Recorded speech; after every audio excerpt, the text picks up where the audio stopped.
We are your home theater and AV questions answered. This is AVRant. Want your home theater or AV question answered by Tom and Rob? Send it to question@avrant.com. Welcome to another edition of AVRant. I'm Tom Andry, and I'm here with Rob H. This is AVRant. It's your home theater and AV questions answered. Merry Christmas. Happy New Year. Merry Christmas. This is going to be the probably the last episode of the year. I don't know. Maybe we'll sneak one in next week, but I'm kind of doubting it. Monday is Christmas itself. We're definitely not recording on Monday next week. It snowed where I am, so you know. Is that unusual in the B of the C? It's around Christmas. Sometimes it happens, but not that often. So I don't know if it'll actually stick all the way until Christmas. Right, But sure. we got a snowfall, and I saw The Last Jedi. So there you go. It's been all right. What were those last words? I said I saw The Last Jedi. Oh, The Last Jedi. Okay, I am seeing that on Christmas Day. Cool. We're gonna get that from Santa. I think that's a Santa gift. Okay. So That's good, because then you'll have seen it. I'll have seen it. I'm not sure about Austin, but we have to do our annual get together and talk about Star Wars on his podcast, Austin's podcast. Right. So. Right. Okay, so I promised that I was getting new couches, and I did. Mm-hmm. They are directly behind the camera, and they are amazing. They are almost exactly the same size as the seating that we had in here, but the seating we had in here was like an individual seat and then a love seat that reclined. Okay. These are it's a home theater thing where they set it up, where you can like pick the different pieces. So we picked two pieces on the end that are oversized individual chairs that have the motorized reclining, which I both love and think is absolutely hilarious whenever we use it.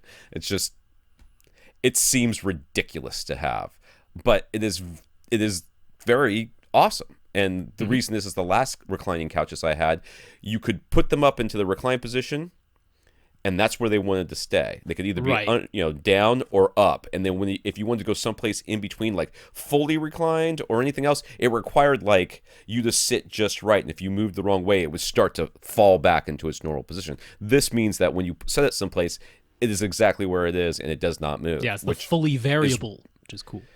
Which is what I wanted. And the middle seat is a manual recline, which is fine because I didn't have an option, or I would have gotten it. But it's actually sticking pretty good too. It's doing its job pretty well. I expect over time it will loosen up and it will not be as good. But really like it, which means I did promise I would have the overhead Atmos speakers up and wired and everything, and I did. Everything is working. I have Atmos in here. I've experienced Atmos. I think Wonder Woman is an Atmos movie. At least it was saying Atmos on my thing when I was watching it. John Wick is also in Atmos. So I watched a little bit of that, though I didn't notice anything happened in Atmos there. Really? In John Wick? The club scene, the music is like coming from directly above you. No. I did not get that far into this movie. Well, there I was you go. trying to watch it with a friend of mine who was drinking, and he was like, I'm going to fall asleep if we keep watching this movie. I'm like, dude, you are a terrible friend. Get out of my house. So there's also a Dolby Atmos demo thing on Xbox 360. So I was watching Xbox One. listening to all that. Xbox 360, One, not 360. Yes. I'm sorry. I've got That's okay. stuff on the brain. So I did all of that, and I feel like it adds something. I don't know if it's worth all the trouble we're going through to get it. I know. But it technically does something. It's very hard. It's very hard when you go from stereo to surround. It's like a paradigm shift. When you go from no sub to sub, it's another paradigm shift. When you go from one sub to two subs, you're like, I was not immediately impressed, but in the end, I really know I got my money's worth for doing this. And everything after that just seems like, well, surround back speakers. They're there. They do a thing. Overhead speakers, they're there. They do a thing. It's very hard to get excited about, but it's there, and now I will have the ability to talk about it on the podcast. That's right. So, and the Focal thank you. birds, I mean, I guess you haven't listened Yes. to them just as a pair, as though they were fronts or something, but They are good, matching bad, very well. Matching. Yeah, There you go. they're matching very well. They're highly configurable as far as how you aim them. They're very easy to set up. I did point out some of the things I thought were a little bit weird about them, which is fine. But the one thing that was really weird, the speakers themselves have not been an issue. The receiver is like, okay, so you have an external amp, do you? What did you plug into them? The top middles or the fronts? I'm like, well, I did the front heights into them. And he's like, they're like, no, you didn't. You either did the top middles or the fronts. I'm like, but I already have it wired for the front heights. I want to keep it front height. No, you do not. You want to either wire the top middles or the fronts. Which one is it? I'm like, oh, you gotta be kidding me. Yeah. Yeah, it's the whole two of these must be powered externally, and you don't have all the choices. You kind of only have those. So yeah, it's very irritating. But I was smart enough when I started wiring these things that I went through and found some older wires of mine that had the compression style banana plugs, and I installed those at the end. So unplugging and plugging them back in was no big deal. If I had gone through and I was going to do bare wire, and I was like, oh, I don't want to be back here with bare wire. I'll just do this real quick. It won't take that much time. So glad I did. Oh my goodness, such a big difference. But everything's up and running. I have not done a lot of listening in here. We watched Guardians of the Galaxy, which is not in Atmos, but I did notice a couple times in that movie as well where the surround up mixer was doing something. You know, you could hear that it had stuff that wouldn't normally sound like it was going around the room above your head was going around the room above your head. So it was quite good. It was quite good. So yeah. All right, we're gonna get into this podcast. We have a lot to talk about. So this is AVRant, the podcast that answers your home theater and AV questions. To get your questions answered, all you do is ask. You ask by emailing us at question@avrant.com. Go to www.avrant.com. Leave us a comment there. Facebook.com/AVRant podcast. It's probably the best way if you're not going to email us directly to get that in touch with us. YouTube.com/C/AVRant, which is probably the worst way to get in touch with us if you want to get your question answered. You can contact us directly. Rob at avrant.com. His Twitter's at FirstReflect. I'm Tom at avrant.com. My Twitter's at avrant_Tom. And I broke my rule. I actually posted something to Twitter the other day. I was like, at the Patreon thing. That's right. Got repealed, which we'll talk about in a little bit, but it got repealed or undone or never happened. Or just, never happened. Yeah. Announced and then never deployed. And I posted that on there. Yep. That was the only thing I've tweeted in a while. But so that, and then we have our producer Austin. He helps put together a question list. He's working on a tutorial video for large rooms with big subwoofers and oddly shaped rooms. So you'll be seeing that very soon, hopefully. And he has his Twitter is at Austin Pond, TEN. Austin Pond. He has those podcasts, the We Watch Movies podcasts about spinning icons on computers. You know, like you got the beach ball, and then you got the little that used to be an hourglass. Yep. And they go through all they have so far. This is a fairly new podcast. They've been going through all the options that have been across time for the spinning, and then their plan is to also obviously keep up with different devices that they have their different spinning things because everything's got a spinning thing. But they're also going to suggest new ones. Yeah. They have a weekly. Well, it's a weekly podcast, but they have a monthly segment on the existential dread that is caused by such things and how to combat that, which is probably the best part of that podcast, to be honest with you. Strangely enough, though, we'll be talking about Star Wars The Last Jedi on it in the not-too-distant future, sometime after Christmas. The We Watch Movies podcast. Yeah, they're going to take a break from that to talk about The Last Jedi because we're all Star Wars fans. So it's a strange podcast. It tends to be their most popular episode of the year, though, so oddly enough. There you go. So let's get into our listeners of the week. So first, we want to thank these listeners who have gone to www.avrant.com. They clicked on the Buy Us a Cup of Coffee link to give us a PayPal donation. We want to thank Brian and James. We're actually thanking James twice because he hit us twice in the same week. So thank you, Brian, and thank you, James. Yeah, thanks, Brian, and thanks, James. And I'll thank you again, James. That's awesome. I love to see those. That's a PayPal donation. You don't have to have a PayPal account. You can just use a credit card, or, of course, you can use a PayPal account if you have one. That's right. And if you don't use a PayPal account, then PayPal doesn't take any cut, which is nice for us. We also want to thank our Patreons. If you go to patreon.com/AVRant podcast. Is that right? AVRant podcast, all one word. Yeah. You can join there, and Patreon basically is a service that allows you to sign up to give us money once a month. You think the minimum donation is $1 a month, and the upper limit is, for most people, $1 a month. But for you can put as much as you want on there. So last week we had 39 patrons. This week we have 42, which was actually good because after the announcement of Patreon, we lost like a half a dozen or something like that, and then we bounced back up. So we want to thank our patrons, especially Clarence and Steven, who let us know that they are patrons and that they are supporting the podcast. All of these monies go into our coffers to help pay for, well, everything really. The hosting fees, if we need any equipment, if we need any not computer upgrades, we haven't gone that far yet, but computer programs that we might need, stuff like that to get this podcast made. So thank you, Clarence and Steven, and all of our patrons over at Patreon. Yeah, Clarence, Steven, thanks for being patrons. Thank you so much to all of the people who've stuck with us on Patreon. That's really nice to see. So yeah, huge thanks there. We also want to thank James in particular again. I think it's the same James who sent both Rob and I Christmas gifts. Did you get the same Christmas gift I got? I don't know. What did you get? I got an Amazon card. I got an Amazon card as well. Mine was an Amazon Canada card, though, so James knows what's up. Yeah, he does. I don't know. Okay, first of all, I don't know how he did that. I'm glad he did, but I don't know how he did it. But also, I have no idea how much is on that card because I don't want to put it into Amazon because we're still shopping for the kids. So I want to know how much it is so that I can spend it on movies, which is what I'm planning on spending it on. He told specifically, there's a note that says, "Don't spend it on the podcast. Spend it on something fun and frivolous." I am totally going to spend it on the podcast, but it's probably going to be Marvel movies. Let's be honest here. So that's probably going to have to buy with it. That's all right. But thank you, James. Yeah. We really appreciate that. That's so nice. So, Merry Christmas to you.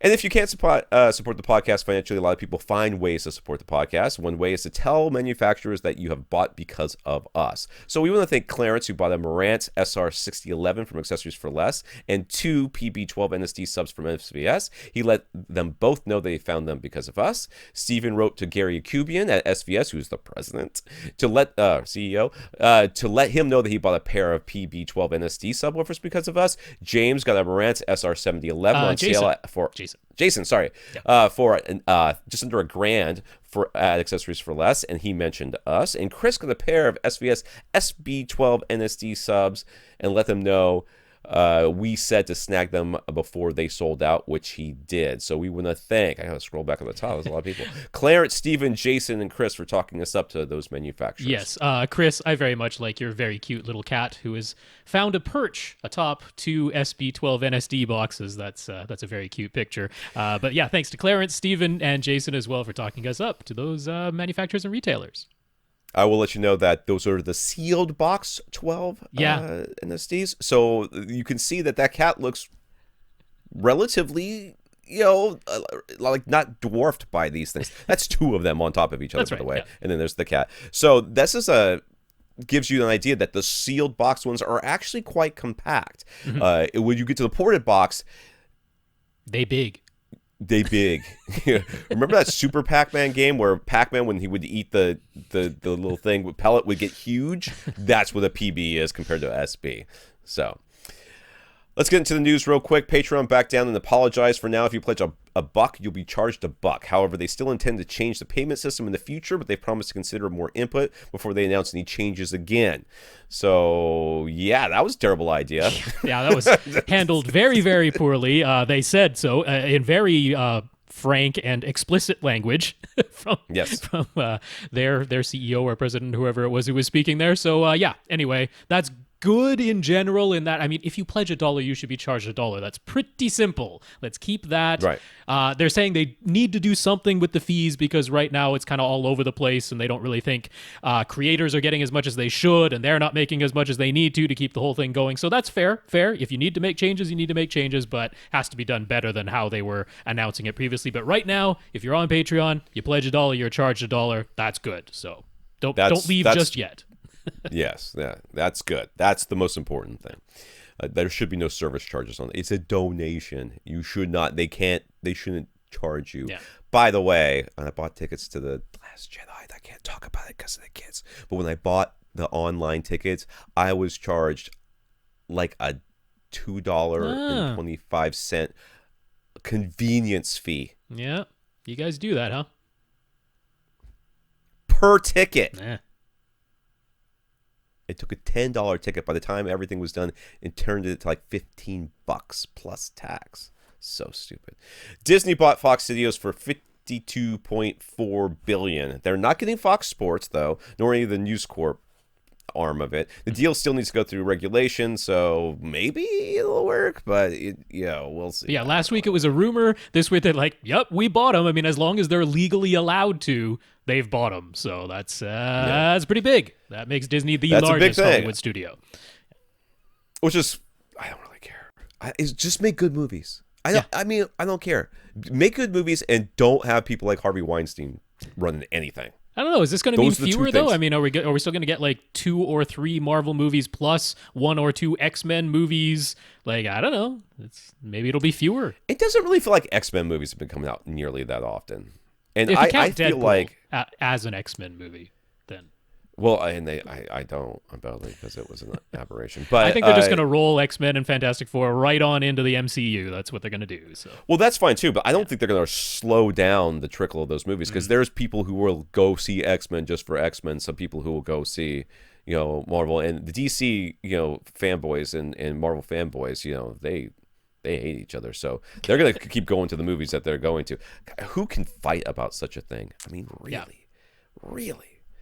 Anyway, so Amazon Prime Video released around 100 titles in Samsung's HDR10 Plus dynamic metadata HDR format that makes them the only source for HDR10 Plus content, but it can only be played on 2017 Samsung TV. Yeah. So if you have a Samsung TV from 2017... which can't play Dolby Vision and likely never will as long as they keep going with this HDR10 Plus nonsense. Yeah. So, whatever. I was kind of hoping that Amazon would never actually release any content, just leaving it kind of as a dead format. But here it is, so I guess we'll see how this plays out now. Yeah, great. A couple comments. David.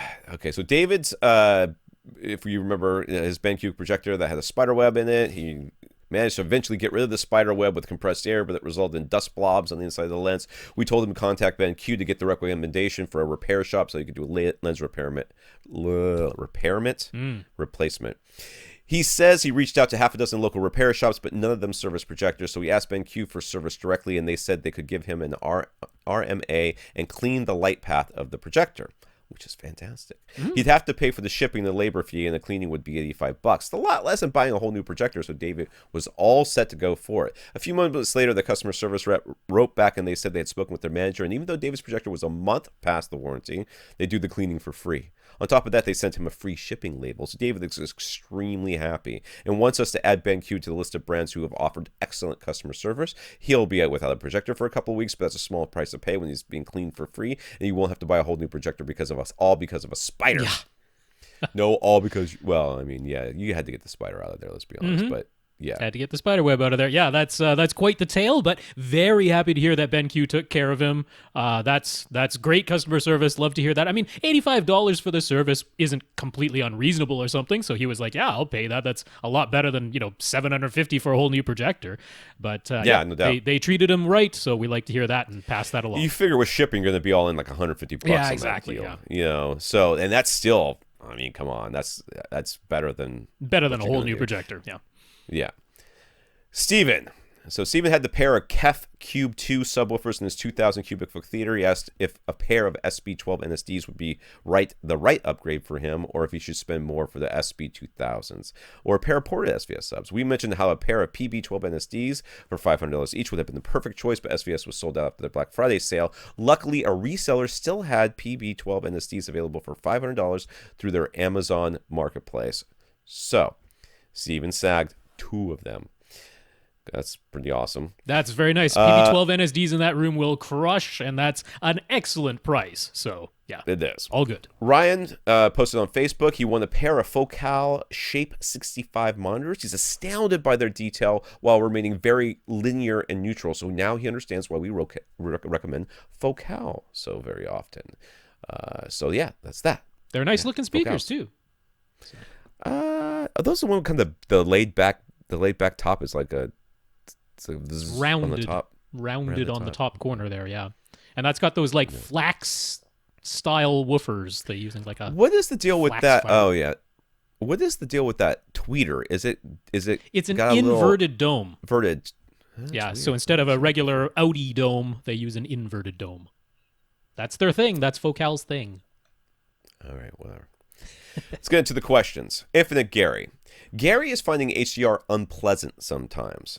On his calibrated SDR displays, there can be something like bright sunlight or a bright headlight on the screen, and it doesn't make him squint or blink at all. But with HDR, those same sorts of images can be downright painful. What are our opinions? I do not have HDR. I have no opinion. I want to say this may be a case. I mean, he's got his stuff calibrated, right? So in theory, this should be properly calibrated. I'm gonna go with that. If that's the case, bias lighting may be your solution here. Just a little bit of bias light around the outside of your screen or whatever TV you're using, just to reduce that the difference in light output from the really dark to the really bright may help. It may be that you just don't like HDR too. Yeah, honestly, you're not wrong at all. I mean, watching HDR on my parents' OLED, and that OLED doesn't even get to 1,000 nits. You know, it's topping out around 700, 750. For example, I especially noticed it in Ghost in the Shell. There's a scene where they're kind of in a club and some like strobing lights are going off, and it was like, oh right, like the strobing lights are going to probably make you blink anyway, but in HDR, those strobing lights were like, it was genuinely kind of blinding. Like, it was a little bit painful. And the thing was, it was supposed to be painful. The main character at that moment was going through a painful thing, and they used that to effect. Disney's talked about the same thing with some of their HDR. They're like, they actually use it to cause you physical pain in some moments intentionally, because that's part of the story. So it can absolutely make you squint. It can absolutely make you blink. That can be intentional.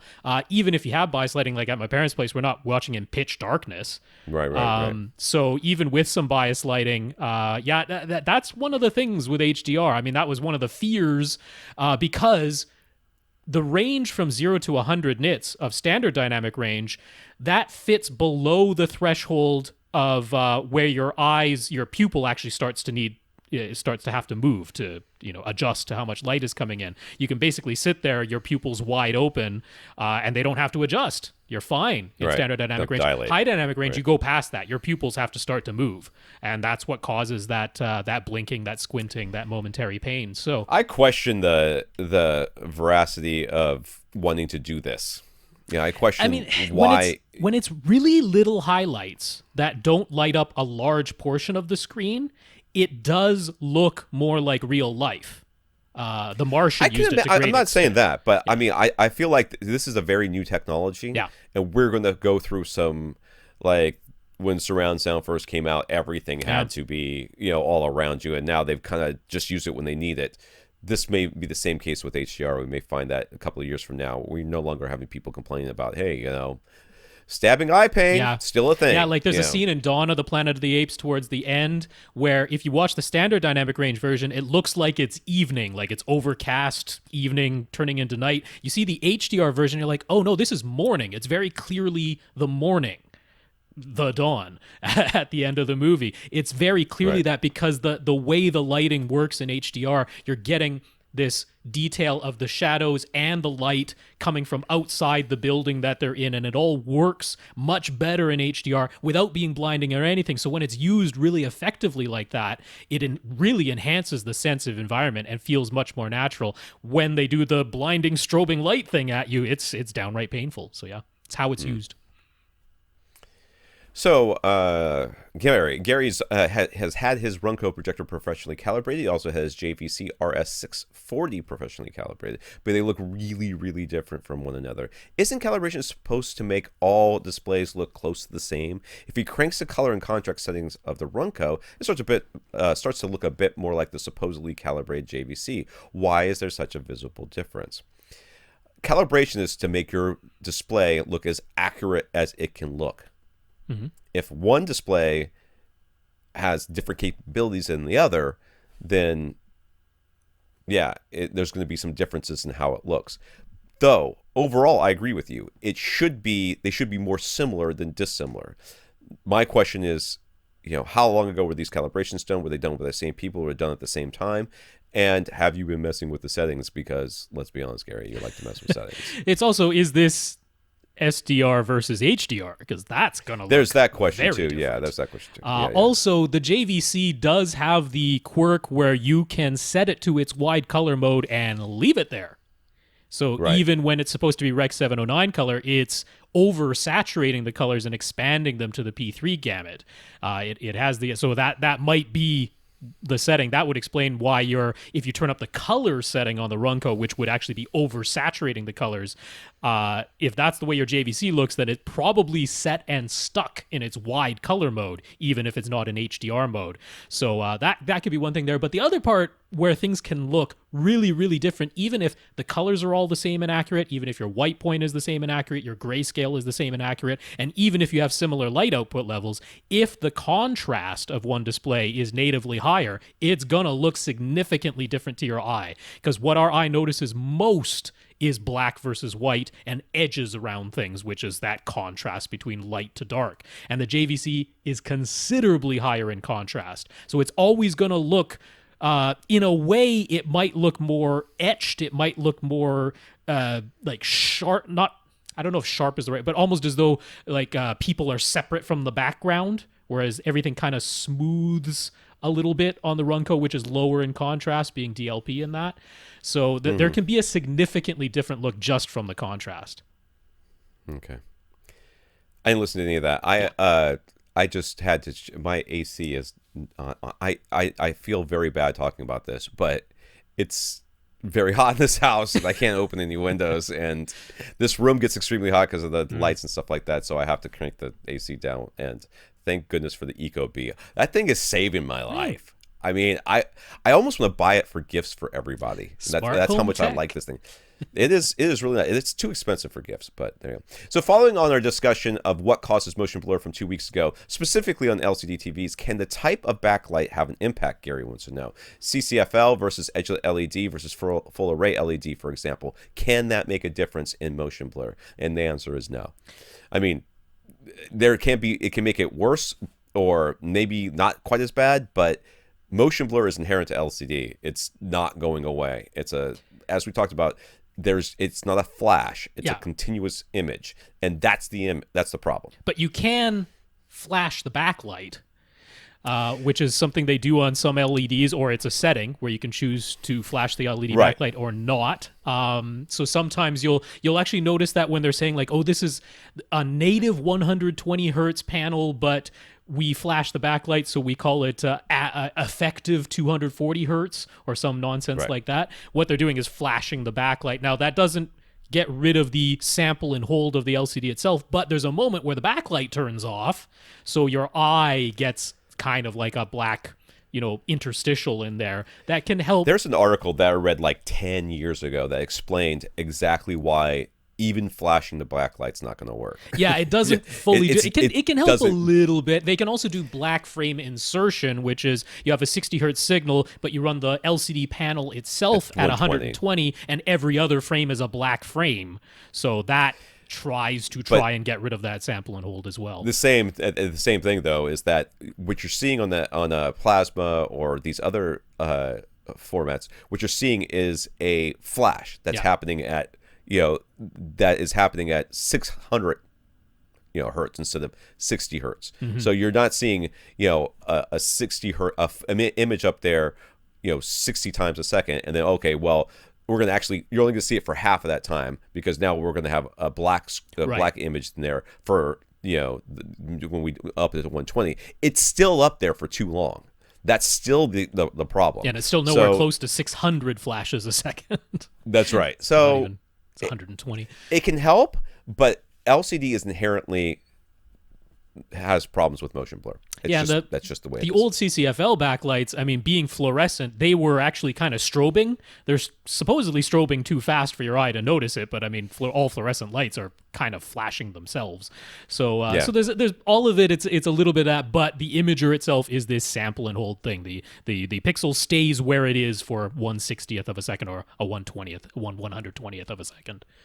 Right. Let's move on. Travis. Travis just replaced his REL T2 subwoofer with SVS PP12 NSD, and he is loving it. There are a few issues, though. He set the crossover on his old receiver to 80 Hz and has his sub plugged in using the low-level input. Low-level input, okay. He doesn't seem to be hearing the plus 10 dB boost in movies from the LFE channel, though. So the question is, when running a 2.1 system, is the LFE content down mixed? No. I mean, the LFE stuff is LFE. That is an individual channel that is mixed the way it is. That's right. I don't understand why you think you're going to get 10 dB boost in movies. Yeah. I think there's some misunderstanding going on here, Travis. It's not like... Yeah, go ahead.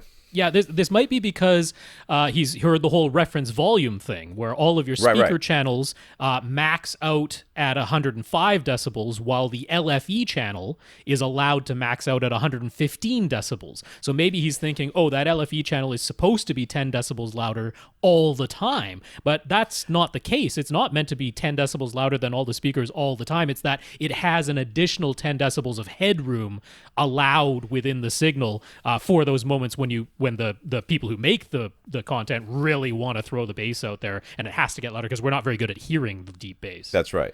And the thing here, if you want to increase that bass by 10 dB, there's two ways to do it. You can goose it up on your receiver, or you can buy the DTS track. Right. Yeah. The DTS track will have tends to have a bass boost over the Dolby track.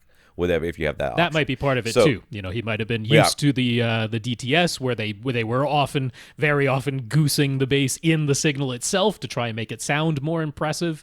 But yeah, if you've run, I don't know if he has an auto setup because he's saying it's a 2.1 system, so maybe he doesn't even have an auto setup routine in whatever he's running. Need to calibrate it. He could be sitting at a null too, where those lower bass frequencies are not being canceled out by themselves, in which case he's going to have a hard time hearing it as well. But primarily, if you send let's say just your any AV receiver that you're using, even if it's only stereo, should have trim level settings that you're sending out. When that test tone plays, all of them are supposed to measure at 75 decibels C weighted, including the 0.1 LFE subwoofer output. It's not supposed to measure at 85 decibels versus all the others. All of those trim level signals are supposed to measure at 75 dB. So if that's how it's been set up, maybe previously you had it goosed by 10 decibels and you're wondering why it's quieter now. If that's what you want, go ahead and goose it up, or just turn the volume up on the back of the sub. But they are all supposed to be even. It's just you have 10 decibels extra headroom in that 0.1 LFE channel if it's needed. That's right. Ted, this is the guy who gave us our outro music. Ted says, when it comes to budgeting for a home theater, do we believe in buying the best speakers you can afford, or more or less regarding of the total budget? Regardless of the total budget. Well, let me say this again. When it comes to budgeting for a home theater, do we believe in buying the best speakers you can afford, more or less regardless of the total budget? So he's saying, it seems as though speaker quality for the dollar has improved a lot recently, so it's almost as though there's a ceiling in terms of how much you can spend on speakers before you no longer get any improvements. Do we agree with that? And if so, does that mean a larger percentage of the budget should be allocated to the display?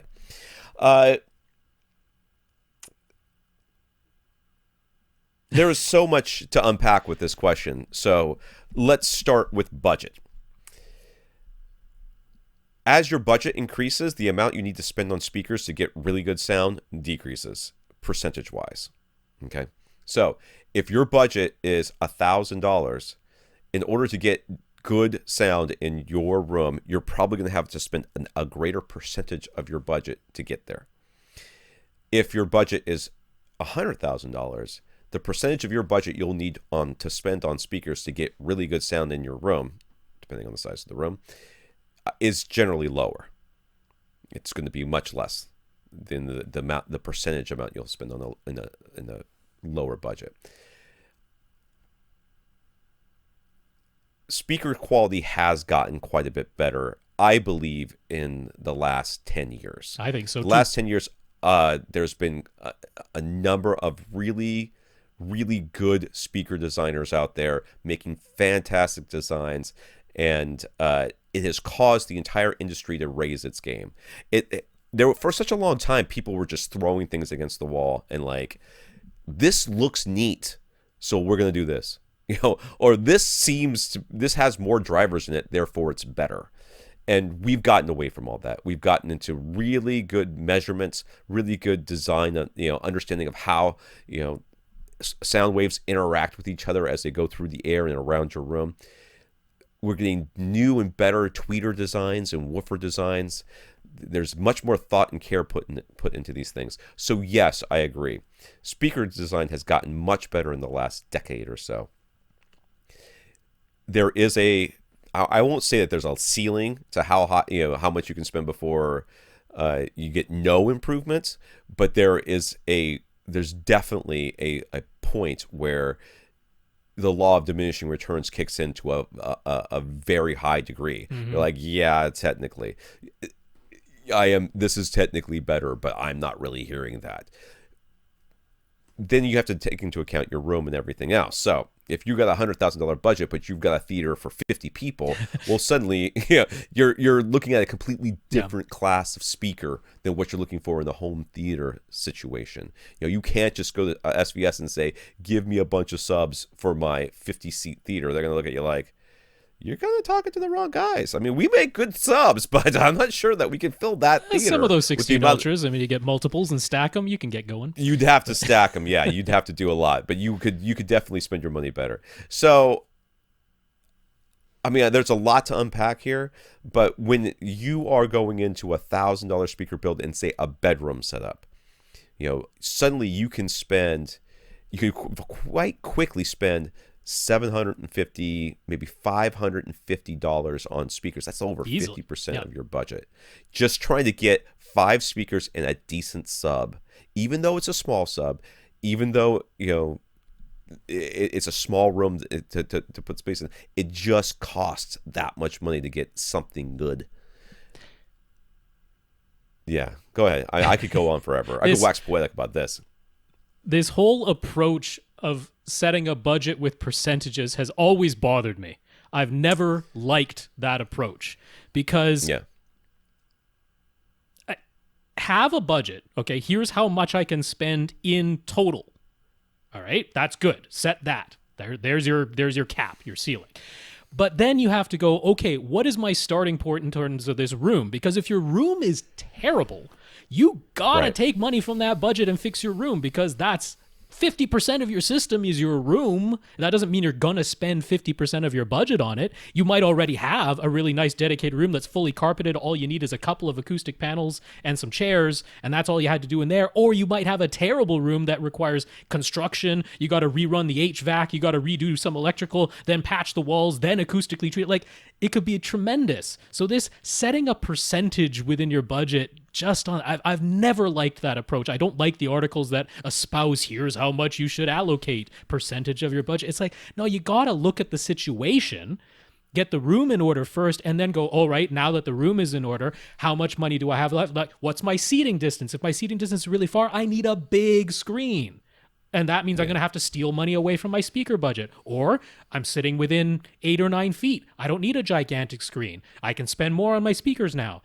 What's the total cubic footage of my room? I don't have a couch. I have nothing. Do I are we just budgeting for speakers and acoustic stuff in here? No. You got to think about everything else that goes in that room. Yeah, what's the total cubic footage of my room? That's going to drastically impact what subwoofers I need to choose in here.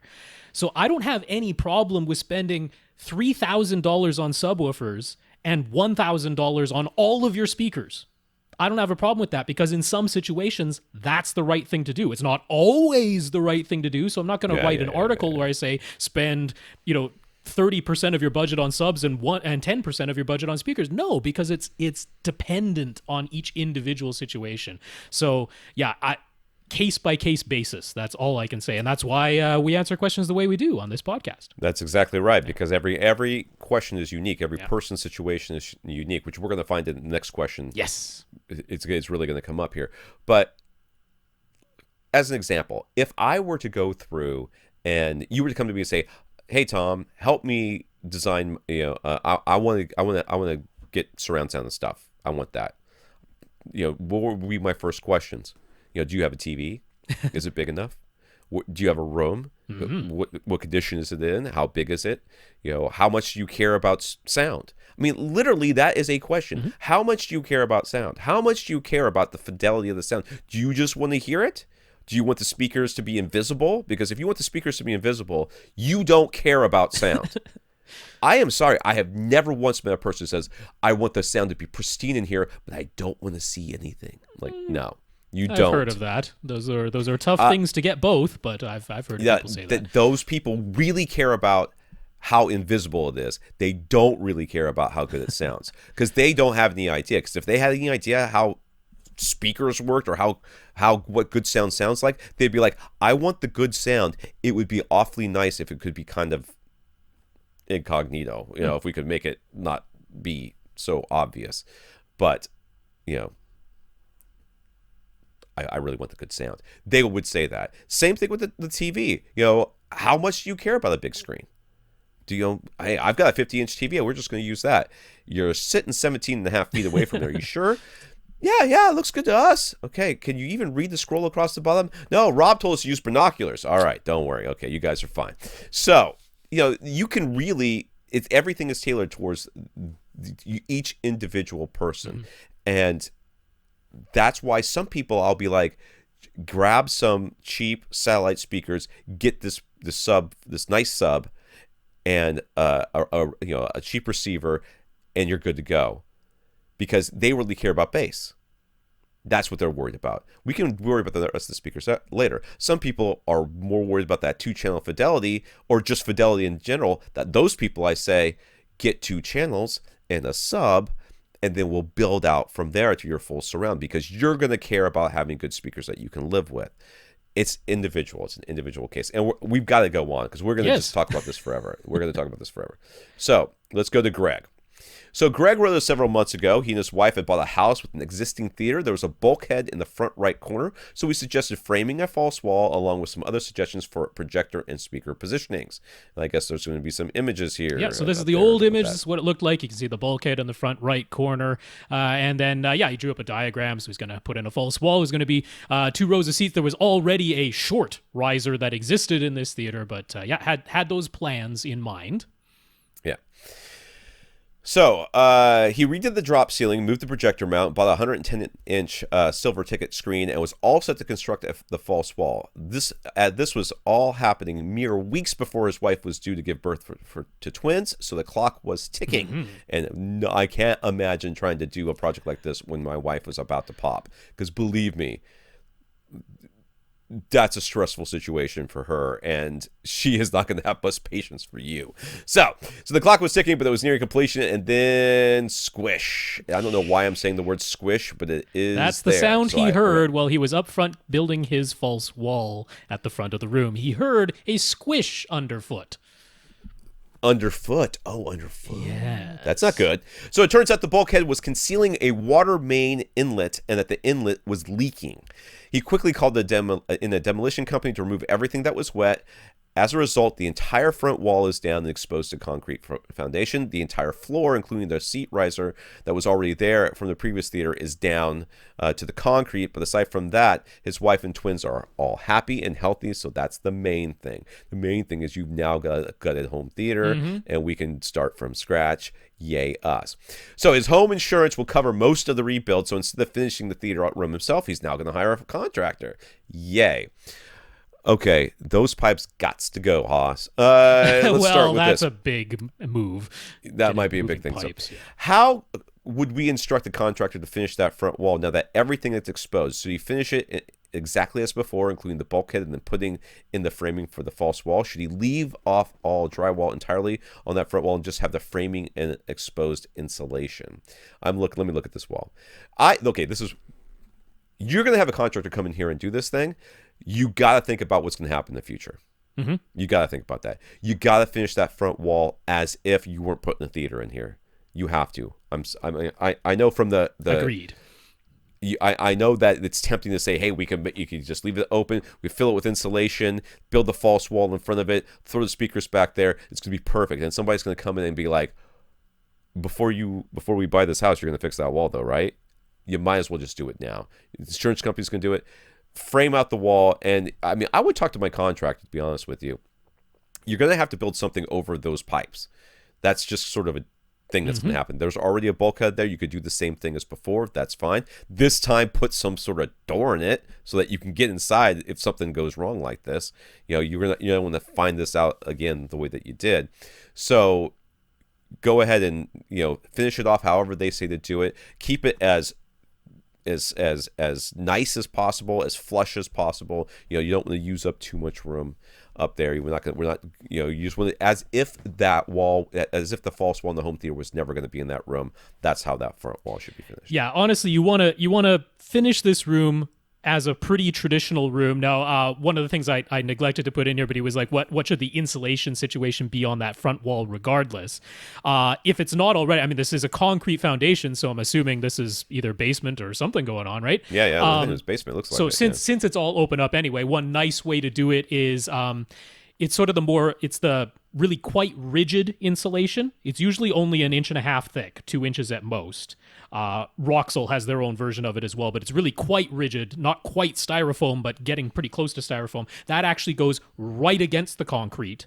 And then you put your 2x4 framing in front of that. Then you put your regular R15 batt insulation in there, and then you finish that front wall with drywall.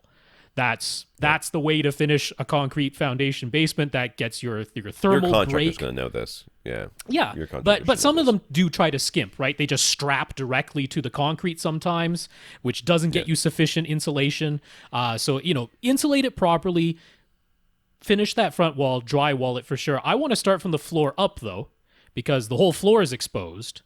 So I don't know what the situation was before, but he said it was, this is coming up later, so I'm kind of going to skip down a few questions, but he was saying it was kind of this raised foundation on top of there, which is pretty common. Sometimes, right, you have the just sort of 2x4 planking on the concrete floor. Oftentimes it's only pressure treated, which isn't really the greatest. You want a complete break between concrete and wood. Pressure treated is acceptable, it's minimum code, but you want a complete break between the concrete and any wood. So there's a really easy product. DMX makes it. There's other brands that make it as well, but it's essentially just a dimpled plastic.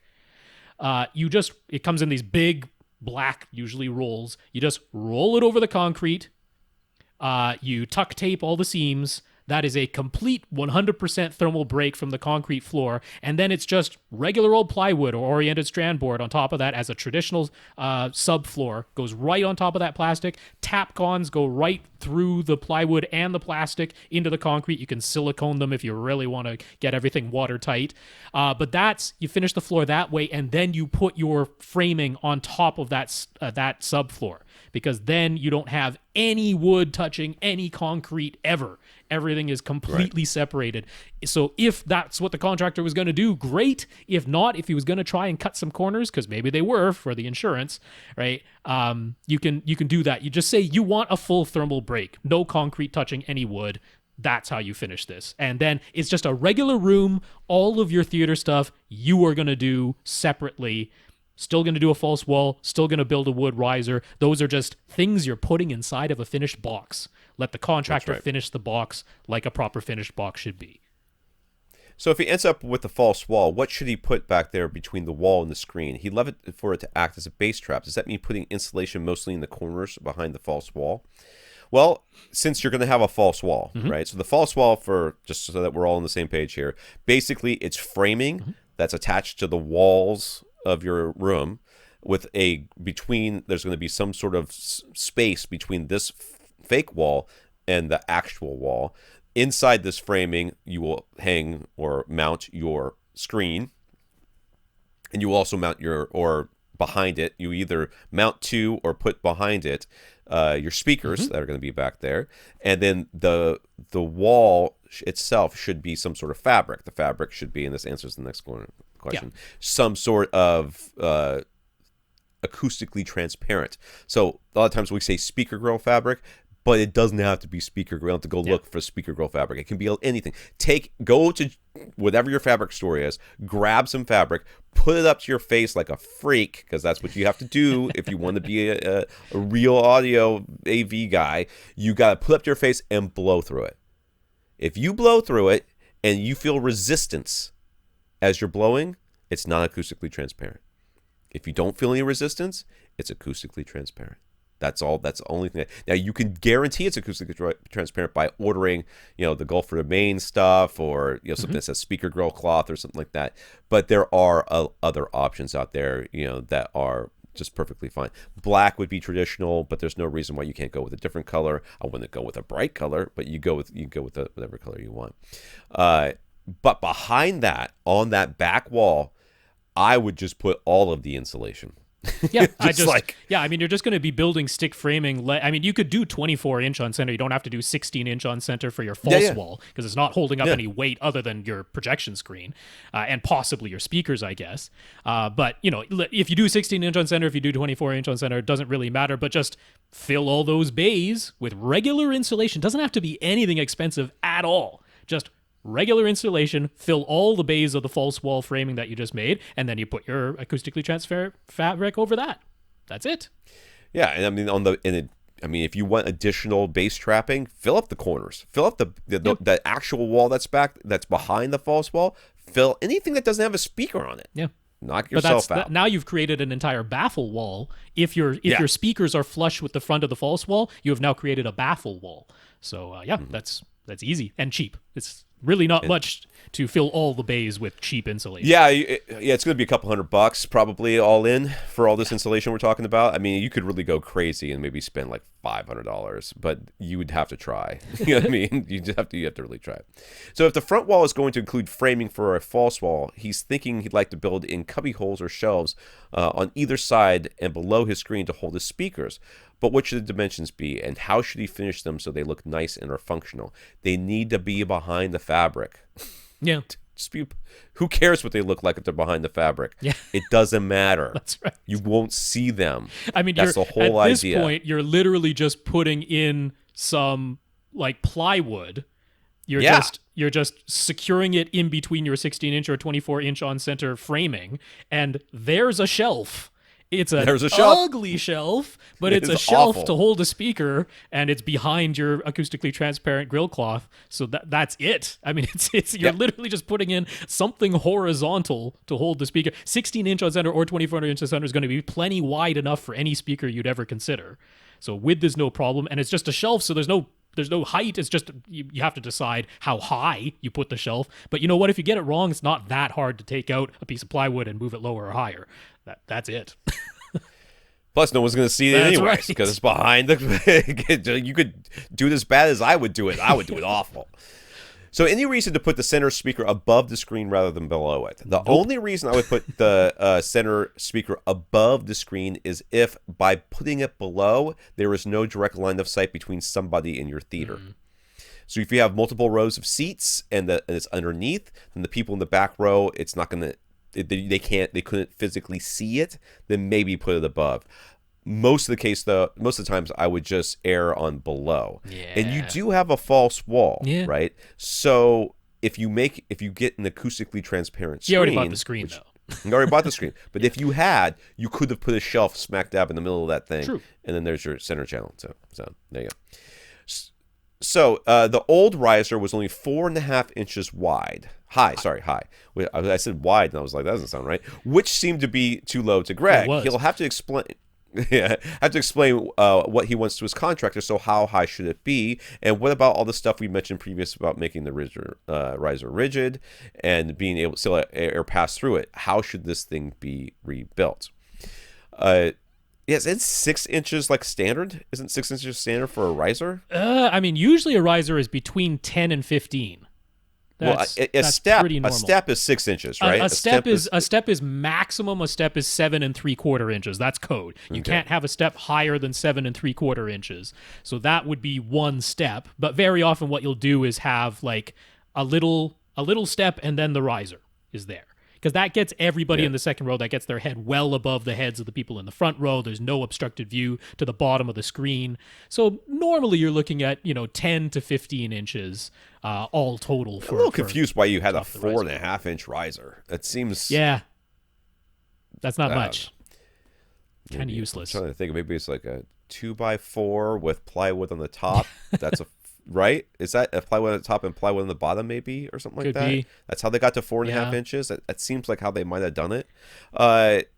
Yeah, so one step and then up, you could do that. Yep. And I mean, you could just listen to what we said about how to build the riser before and say, here is this part of AVRant. Go listen to it. This is what I want. Yeah, I mean, if you do the subfloor that I just described, you're going to have plywood or OSB that is now secured to your concrete floor. I like this riser is not moving and this riser is not resonating. So it's very simple. Right. If you have a plywood subfloor, you now just put in you can just get some 2x6s, right? You can have 2 of those. The height of 2x6s would be a great height. One of those can be your first step. The second one is the total height of the riser. But you just have them put in vertically, just like you would for the joists of any typical floor.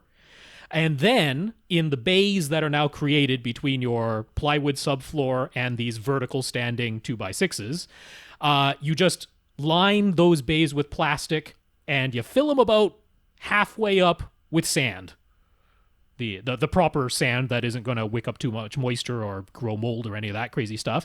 But you just kind of fill it with sand, and now you have a dead platform. Now, there's still going to be some airspace in there. So that airspace you fill with the cheapest, the super white, terrible stuff that they throw in the above your garage, the cheapest insulation. You fill the rest of the airspace in there. And then you create some holes so that the air can actually get into that airspace. So now you've just created an inert platform with no resonance because of the sand, but there's this airspace filled with insulation with holes to get to that insulation, which means it's a gigantic bass trap. You're not going to need hardly anything in the rest of this room. Your front wall is going to be dead, and your riser is going to be a giant bass trap. You're not going to need much more acoustic insulation in this room. Yeah. First reflection points, and you're going to be done. Yeah. So he'll be using an HSU STF2 subwoofer up front with hopefully another subwoofer at the back of the room. Should he include a spot in the false wall up front to build in the subwoofer? That would get him a bit of floor space back, which would be nice in his cozy room. Yeah, dude, you should throw it behind the acoustically transparent That might wall. have to bring the false wall too far forward, though. Right? Because HSU STF2, it's not huge, but it's not super shallow. Yeah, but you can turn it to the side, right? Or something You can turn it to the side. Yeah. Yeah, if you can fit it behind the false wall, then you don't need to do anything special. Acoustically transparent fabric, and the subwoofer's back there. If not, I mean, you could just wrap the fabric around one bay section and kind of leave that bay open to recess the sub into that section of one bay of the. That would look weird. It would look a bit weird. Yeah. Anyways, turn it sideways, get it behind the false wall. There. Yeah. The old construction had a raised subfloor on top of the concrete foundation. Oh, we already talked about this. Well, I'll go talk about yeah, it. a little bit. So the door height is already elevated a bit. It was actually a small step up from the floor outside the theater to inside the theater. So should the new construction match the old raised floor height and door height, or should it be redesigned so that it's the same height as the floor outside the theater? This is a question that is really for your contractor. Yeah. Because once you put the rest of the stuff in, they're going to have to finish this in a way that makes sense. Yeah. And that's going to be up to them. I'll tell you, in my home theater, we put in the new door, we put in the new wall, we did all the stuff, and the door was too big. So my guy just cut off the bottom of the door and then redid the stuff, and they're going to fix this. This is going to be something that once you tell them how you want your floor in your home theater, everything else they will fix. Yeah, his question was, since the door is already where it is, should that floor be raised up as much as it was before? In my opinion, I don't like that. You shouldn't have this weird level difference between your floors. I don't think so either. I mean, a small difference is always going to happen because different finishes, right? One's carpet, one's tile, one's hardwood, whatever. You're going to have small differences. So you get those little spanners that go in between your two different type of floor things to, you have a little bump that you go over. But it shouldn't be much more than that. It shouldn't be a full step like that. So if you do the subfloor that I recommended, it won't be anywhere near as high as what we're seeing in this image, which means you'll probably need to hang a new door. But that's what I would say. Thick carpet pad and a dark carpet. Any reason you should consider something else for the floor finish? Sounds good to me. Nope. Yeah, good. Yep. The theater doesn't seem to have an HVAC register. Air just seems to circulate via the gap under the door. Should he have an HVAC outlet installed during this construction? Anything to consider before doing that? That's potentially a lot of work. Potentially. Yeah. Potentially, it could be. You're going to have to talk to your contractor about that. Yeah. If you could, it would be super duper nice. As somebody who's got 2 vents in here and is constantly being hot, and have people come over in the summer like, your theater gets too hot during the summer. I'm like, dude, the rest of the house is a meat locker. There's 10 people in a 17 or 20 by 13-foot room. Yeah, it gets hot in here, I mean, the key really, and what's happening going wrong in Tom's theater actually, is air circulation. It's cubic only feet one place for it to go. Yeah, cubic feet per minute, right? You've got to be circulating the air. So it's okay for your air return to just be the gap under the door, but that shouldn't be your air supply ever. And then beyond that, very often in the theater situation, only having the gap under the door as your air return is not sufficient. So if you're going to do this, you have this drop ceiling. That could be your saving grace. The question is whether or not your furnace and your HVAC system is up to the task of handling an additional room that it might not have been specified to handle. It might be, you might be lucky enough that you have a furnace and an HVAC that's over-spec'd for the rest of your house and can handle this additional room. But if it can't, you're going to have to get a new furnace and a new HVAC unit to handle the number of cubic feet. That would be a nightmare. That would be a big deal. That would be a big expense. Yeah, that would be a big expense. And probably not covered by the insurance because it's not restoring it to original. That's an upgrade. Yeah, you don't know how this is going to... how close you are to this stuff too, if there's an easy way to hook this thing in. I mean, it could be the guy's like, oh yeah, dude, it's right there. We'll just pop one over. Oh, look at your unit. Your unit's huge. Don't worry about it. You'll be fine. Yeah. Boom. Could be. I mean, if that's the case, absolutely get a supply and a return. You can use you can use the front wall because you'll have the space. I mean, you could make the whole thing as far forward as the old bulkhead used to be. Now you got plenty of space in that front wall, or you can use the drop ceiling you installed. That could be a saving thing. But yeah, it's gonna depend on the capacity of your furnace and your HVAC unit. Yeah. Weldon. Oh, wait. No, he said anything else you should consider before hiring a contractor to fix this mess. Yeah, dude, wiring. You got this whole room gutted? Yeah, make sure you get your wiring all, where you want your speakers to go and everything. I mean, you might as well. Maybe have them throw a couple of 20-amp circuits in there. Like, it'd be one additional thing in your electrical box that would have 2 20-amp circuits on there. Maybe have that thrown in there. That's nice for your equipment. Yeah. Weldon. I could have swore I just heard somebody try to come in this room. I will go start throwing presents away. I just wrapped all the kids' Christmas presents right before this podcast. I was on fire. My wife's like, we have been married for 16 years, and I had no idea you could write presents. I'm like, I know, because I don't want to do it, but I felt like doing it this year. She's like, you're really good at this. I'm like, I know. I'll see you again in 15 years. Weldon. Weldon's great room is entirely open to both floors of his house, so don't even worry about the cubic feet. It is infinity cubic feet, and he knows it isn't a realistic goal to aim at pressurizing it with base. He's been using a Velodyne DPS 12. It's 12-inch ported, 400 watts dynamic, it's down to about 25 hertz subwoofer, and he has not been displeased with the volume level of the bass that it produces. But what would he expect from, say, an SVS PC 2000? And then what would a PC 4000 offer over that? If none of these subs are going to pressurize his space, what is he actually getting by spending more for higher output models? Lower bass primarily is what you'd be getting, and possibly more output, but it's still not going to be enough to pressurize like a whole house. So if the bass you're hearing you are liking because of your proximity to the subwoofer in the first place, these can get louder, therefore you could theoretically like it more. They can also play lower, so theoretically you could like it more. All of this could theoretically make things worse if you've only got one subwoofer and it's suddenly hitting frequencies that are exciting things in your room that weren't being excited before because your subwoofer rolled off at 25 hertz. So it's sort of a catch-22 here. Would it be worth it?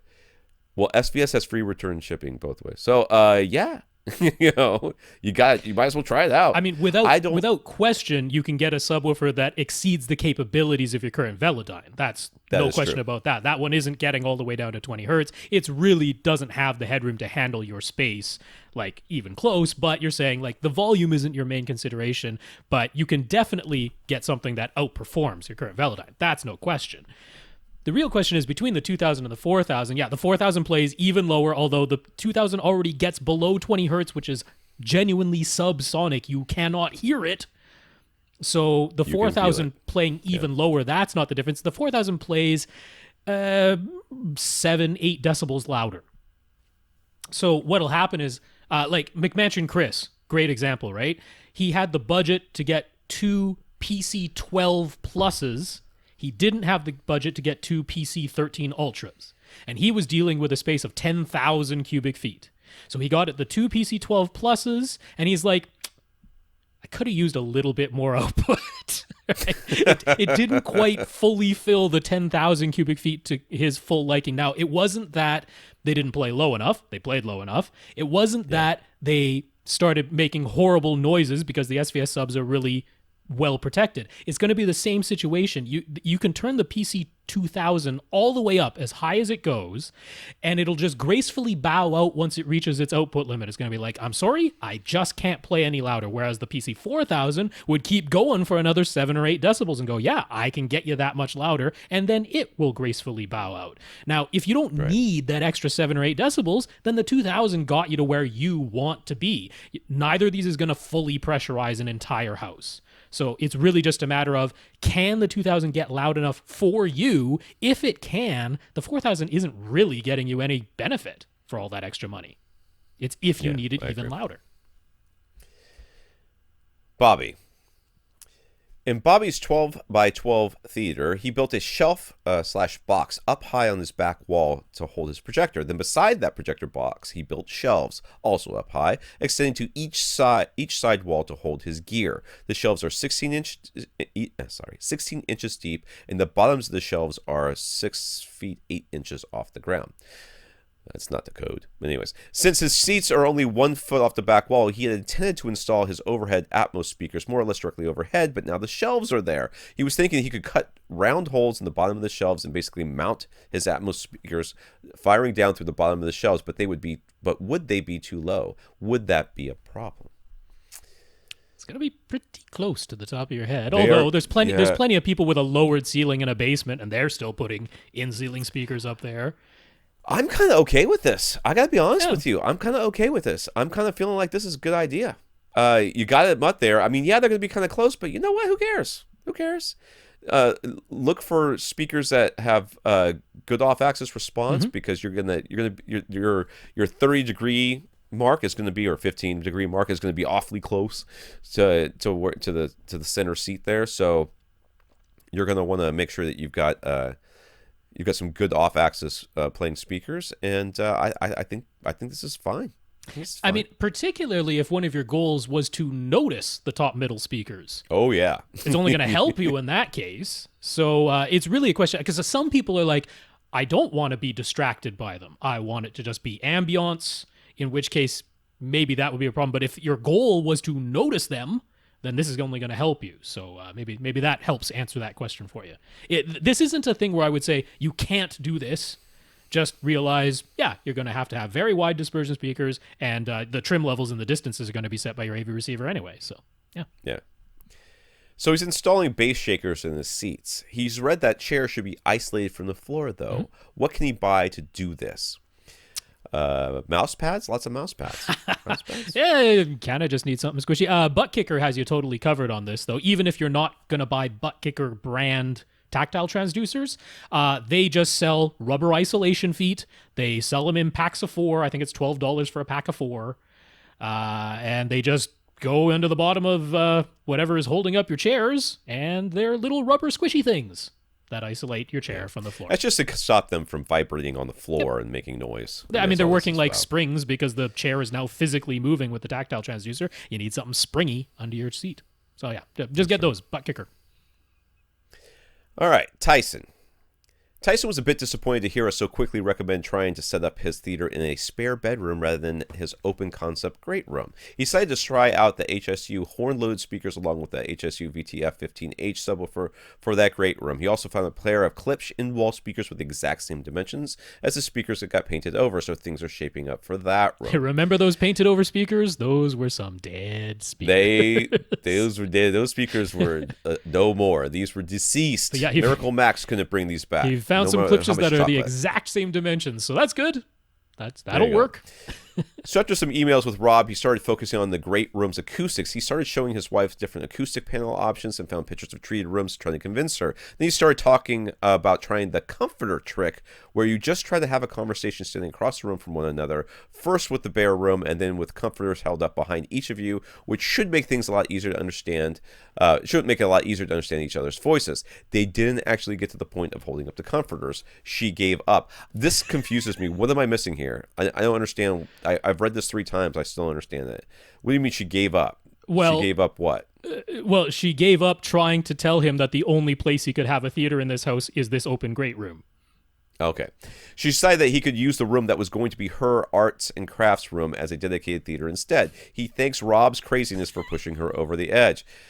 So we were saying, try and use a spare bedroom. He was like, I don't actually have a spare bedroom. My wife's kind of saying, look, the TV's going in here. I've got this entertainment cabinet that's already built in that we're bemoaning because we aren't a big fan of these built-in pre-made entertainment cabinets. But he's like, I've got this thing. That's where she wants the theater to be. But since we so adamantly and quickly said it'd be a lot better if you had a smaller enclosed room. So he's like, okay, how can I convince her? And I was like, well, just show her that, if it's going to be in this big room, you're going to need all these acoustic treatments to make it sound really good. Just try to have a conversation. It'll be echoey and hard. You'll be raising your voices before you know it. There's this trick. You hold up comforters behind you. That shows you that having that absorption in there really helps. She's like, forget it. Just use the arts and crafts room. I give up. So I apologize to Tyson's wife, but congratulations, Tyson. Yeah, Tyson, you gotta realize the repercussions of your actions here, sir, and Rob's interference. This might come back like 10 years from now as a huge point of contention. When the kids finally move out, which is only a few years away, he was saying, then they'll have the spare bedroom. She can have her arts and crafts room back. So instead of him waiting the few years for the theater, she's going to wait the few years for the arts and crafts room. I feel like that's fair, but I'm maybe biased slightly. So now we have a room that's 11 by 16. The ceiling is high. It's a tray ceiling, 12 feet around the perimeter and 13 feet high in the middle. Will that tall ceiling height be any sort of problem? What does the tall height do to the acoustics? It helps. It's the angle. The angle makes it so that the modeling that we all know and love doesn't necessarily work exactly as we hope. He's saying tray ceiling, not vaulted. So I don't think it's a peak. I think it's a... Oh, it's got like a thing and then the thing. Like the soffit all the way around type of thing. Oh, yeah. Well, then that's fine. Oh, yeah. I was thinking vaulted. I don't know why I had that. No, he said tray ceiling, so it's this perimeter thing, so it's not vaulted. So, yeah, extra height in a room is a good thing. One of the issues with the traditional 8-foot ceiling height is that creates a bass mode in the vertical direction at a fairly high frequency. So the taller you can make your room, it's actually a benefit, especially when the other dimensions are not that large. That makes a larger volume of air. It lowers the frequencies at which you have bass modes, which is generally a good thing. So this is only a help. That's a good. If you're worried about the ceiling height, it's actually a plus. Scott wears glasses, and for work, he sits and looks at a computer screen all day. There are lenses available that filter some of the blue light, and they're recommended for people who spend a lot of time looking at computer and phone screens. They look like they have a slightly yellow tint to them. So how would wearing such lenses affect the colors on this TV? Adversely would be how it would affect them. I mean, it's filtering blue light no matter what you're looking at. So yeah, so I mean, you're looking at your screen and the sky is supposed to be blue, and this is going to make it not quite as blue. Mm-hmm. And their eyes are supposed to be blue and not quite as blue. And in fact, every shade of blue that you could possibly see, and everything that's coming through is going to go through these lenses, which means if your TV is putting out accurate color, you are not seeing accurate color. I suppose you could recalibrate to the glasses, which actually isn't that hard. I mean, all you have to do is set the color temperature to a cooler color temperature like your computer screen, which means your TV is now too blue for everyone who isn't wearing your lenses. Although a lot of people don't even notice that. People set it to vivid mode anyway, don't they? Which is way too cold and way too blue. So you could, and then you're seeing something close to accurate color while everyone else is seeing an image that's too blue. Seems awfully selfish, but yeah, I guess you could do that. I mean, given how little other people care and set it to the too cool color temperature anyway, this isn't insurmountable. Just take the glass. Just take the glasses off. Just have two pairs of glasses, one that has these and one that doesn't. Or the Snap-ons. You get your work glasses and your everything else glasses. Snap-on filters. Running around with yellow lenses, you're going to look like John Goodman. Call your IT department and have them calibrate your computer screens to not be so darn blue. I mean, that can be done. John Goodman. The movie with the dude, what's it called? Come on. The dude abides. You know what I'm talking about. Big Lebowski. I mean, you literally John Goodman's wearing the yellow glasses the whole time. Yeah, the dude. The dude, the capital D, dude. Gotcha. Anyways. Yeah, don't be that guy. Yannick asks, why are there so many more movies available in 4K HDR format from the iTunes USA versus the iTunes Canada stores? Apple hates you? No, Apple doesn't hate you. We have a government body in Canada that requires a certain percentage of all content on any service to have originated in Canada, and as a result, we have completely separate content libraries. It's as if they're two completely separate services. So just because they're both called iTunes, you really can't compare them. It's a limitation. Yeah. It's funny. The first time I heard about that was on Cue the Music, which is a PBS, PBR, whatever they are, radio show, and they were talking about that rule and how it can be somewhat problematic when you're trying to get content. The content people want from other countries can't come in because there's not enough Canadian content to balance it out, which is kind of messed up. But I do appreciate that they were encouraging Canadian content, but doesn't it count that everything is filmed in Vancouver these days? I know. Doesn't that count? That should make it easy. But if it's not a Canadian production, unfortunately, can't we just get like a token Canadian on like every Marvel movie thing? That's whatever. By the way, okay, Inhumans is kind of terrible, but if you've seen Amazon Prime's Runaways, that's really bad. I got 4 episodes into that thing before I just gave. I only saw the first episode, so I'm not. No one runs away. Okay, they live in like these ultra. Yeah, they're all very rich houses in Beverly Hills, and I'm supposed to believe they're going to run away. Dude, the girl was taking an Uber to a party that no one knew she was going to. What was she paying the Uber guy with? Her credit card that her parents don't know about? I mean, come on. Also seems to indicate that being a bad person and a criminal pays pretty well. They're all very rich.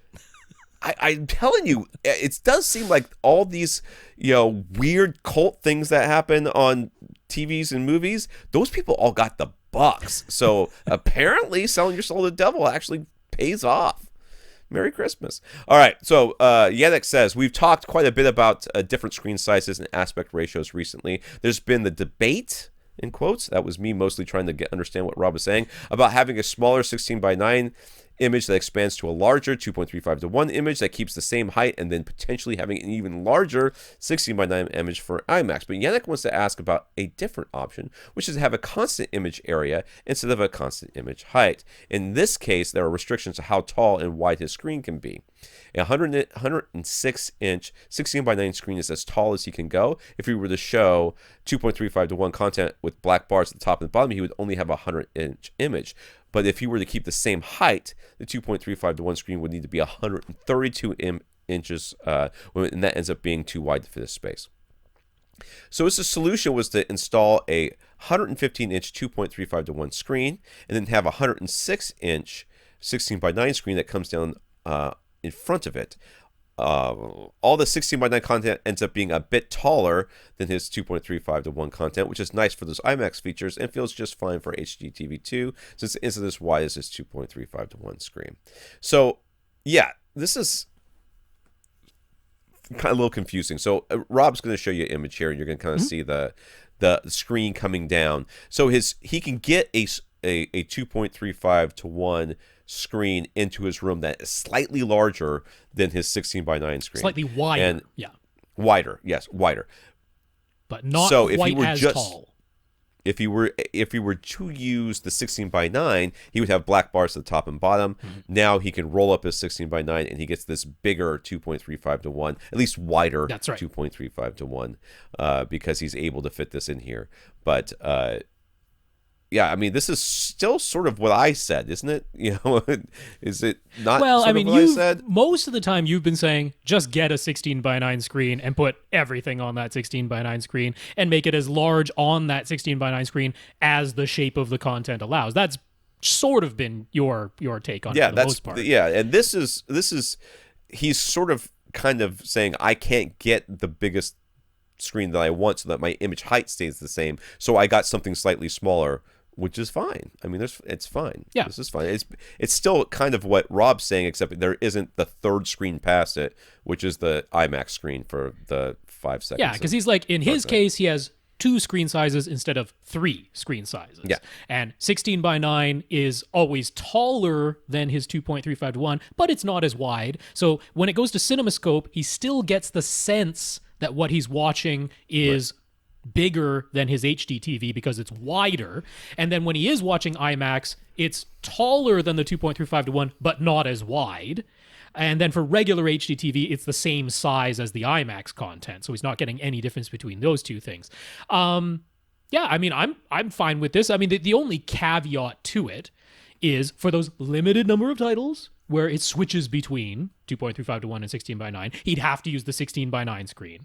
Which means for the portions of the movie that are in 2.35 to 1, it's now the smaller 100-inch size within his 106-inch 16 by 9 screen. Or for those things where the subtitles are hard encoded and they're in the black bars, or it's Ghostbusters and things are actually coming out into the black bars. So, but those are the limited situations, right? So I don't think this changes any of our advice.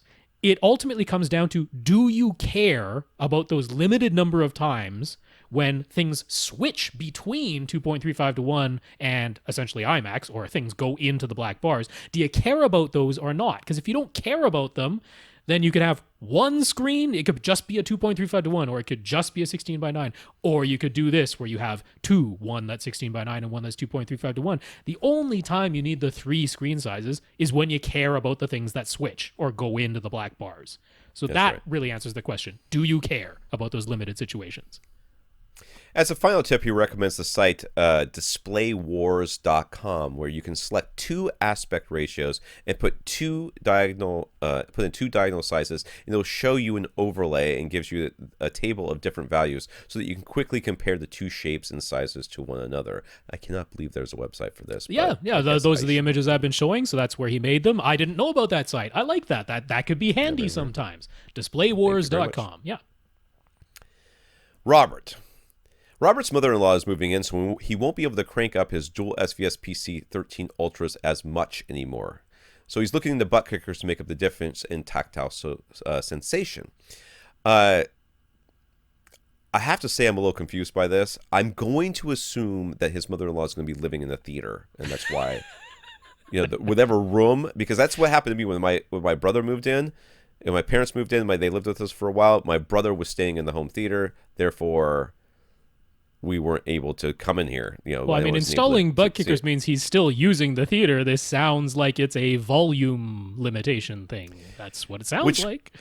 Concerns me, because what is your mother-in-law? What, did she go to bed real early or something like that? I don't understand. But anyways, he says not as much. I feel like, well, maybe she's moving in like forever, and she's healthy as a horse. In which case, he feels like yes, whatever. You're doing it. It's happening. It's happening. Right. So he's considering the butt kicker LFE and mini LFE models, which would be best use on a love seat. The mini. I feel like the mini, right? I mean, yes. The butt kicker, that's the big one that goes on like 3 or 4 seats. The big one is meant for platforms or maybe an entire sectional couch.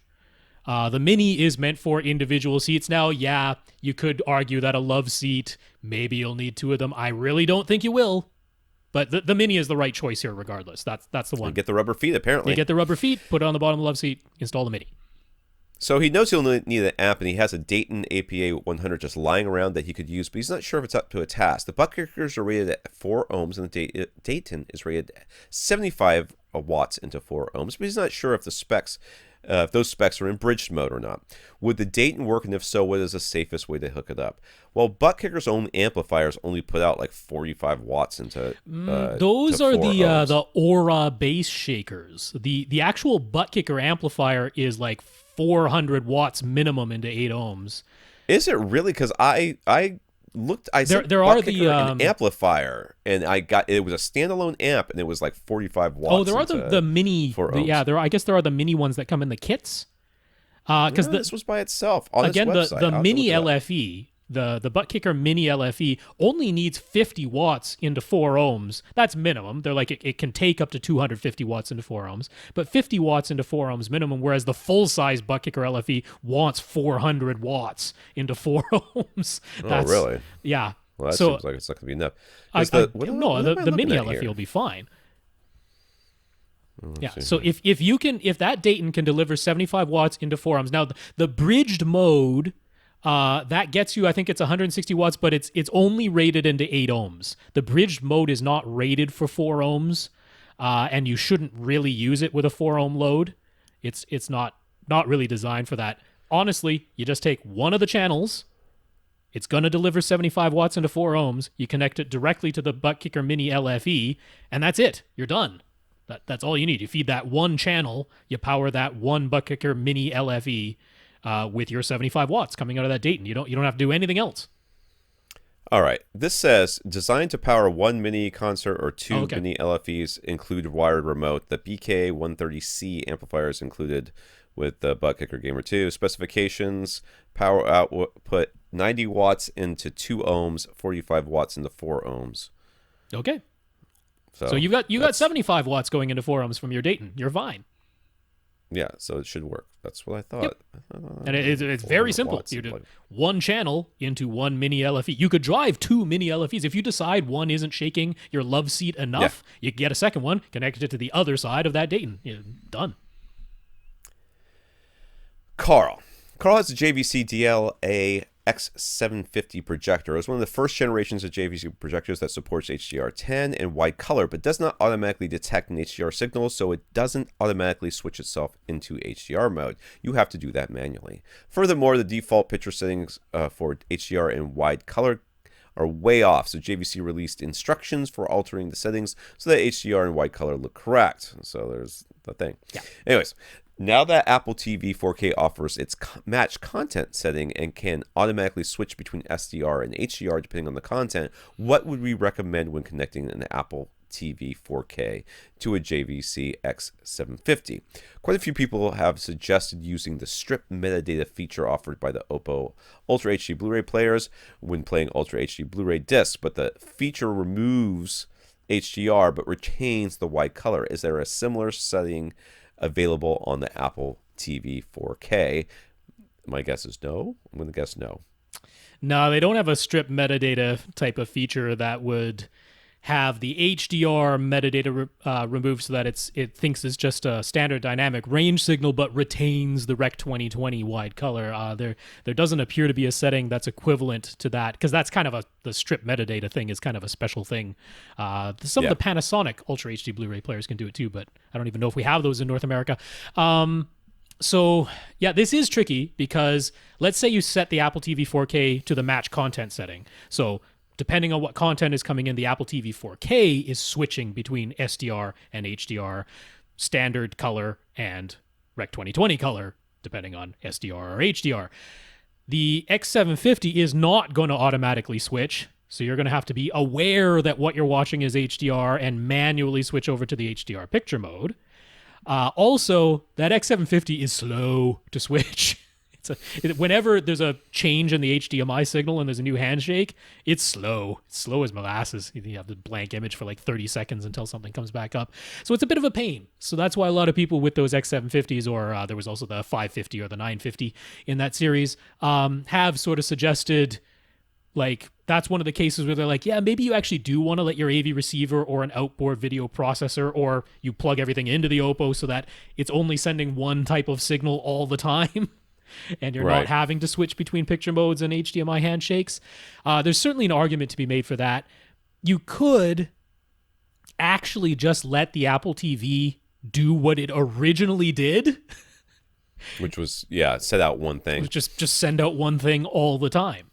That wouldn't be the worst choice here, because it's still gonna. I mean, even when it's sending out a 4K HDR signal that the content didn't originate as 4K HDR, it's still just putting the SDR content inside of an HDR like container.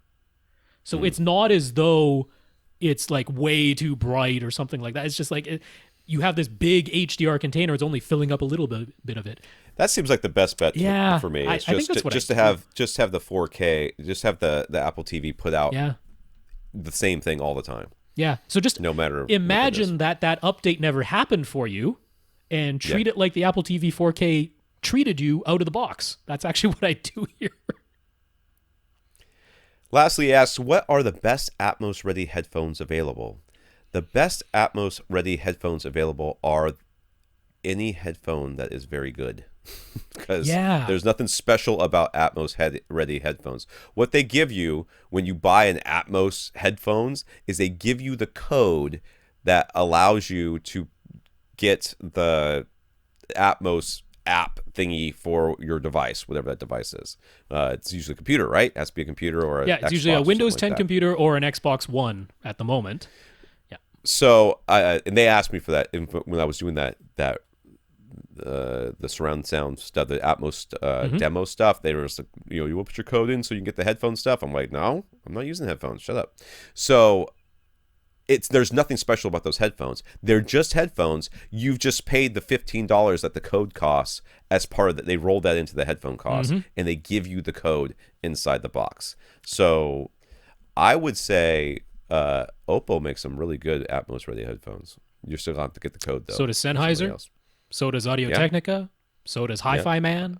Audis. Yeah, the Audis ones. Audis. Shure. Many brands. Sony MDR 7506s. Inexpensive and really good. The Atmos headphone thing, all of that processing is happening inside your computer or inside your Xbox One or future devices that will have Atmos headphone processing.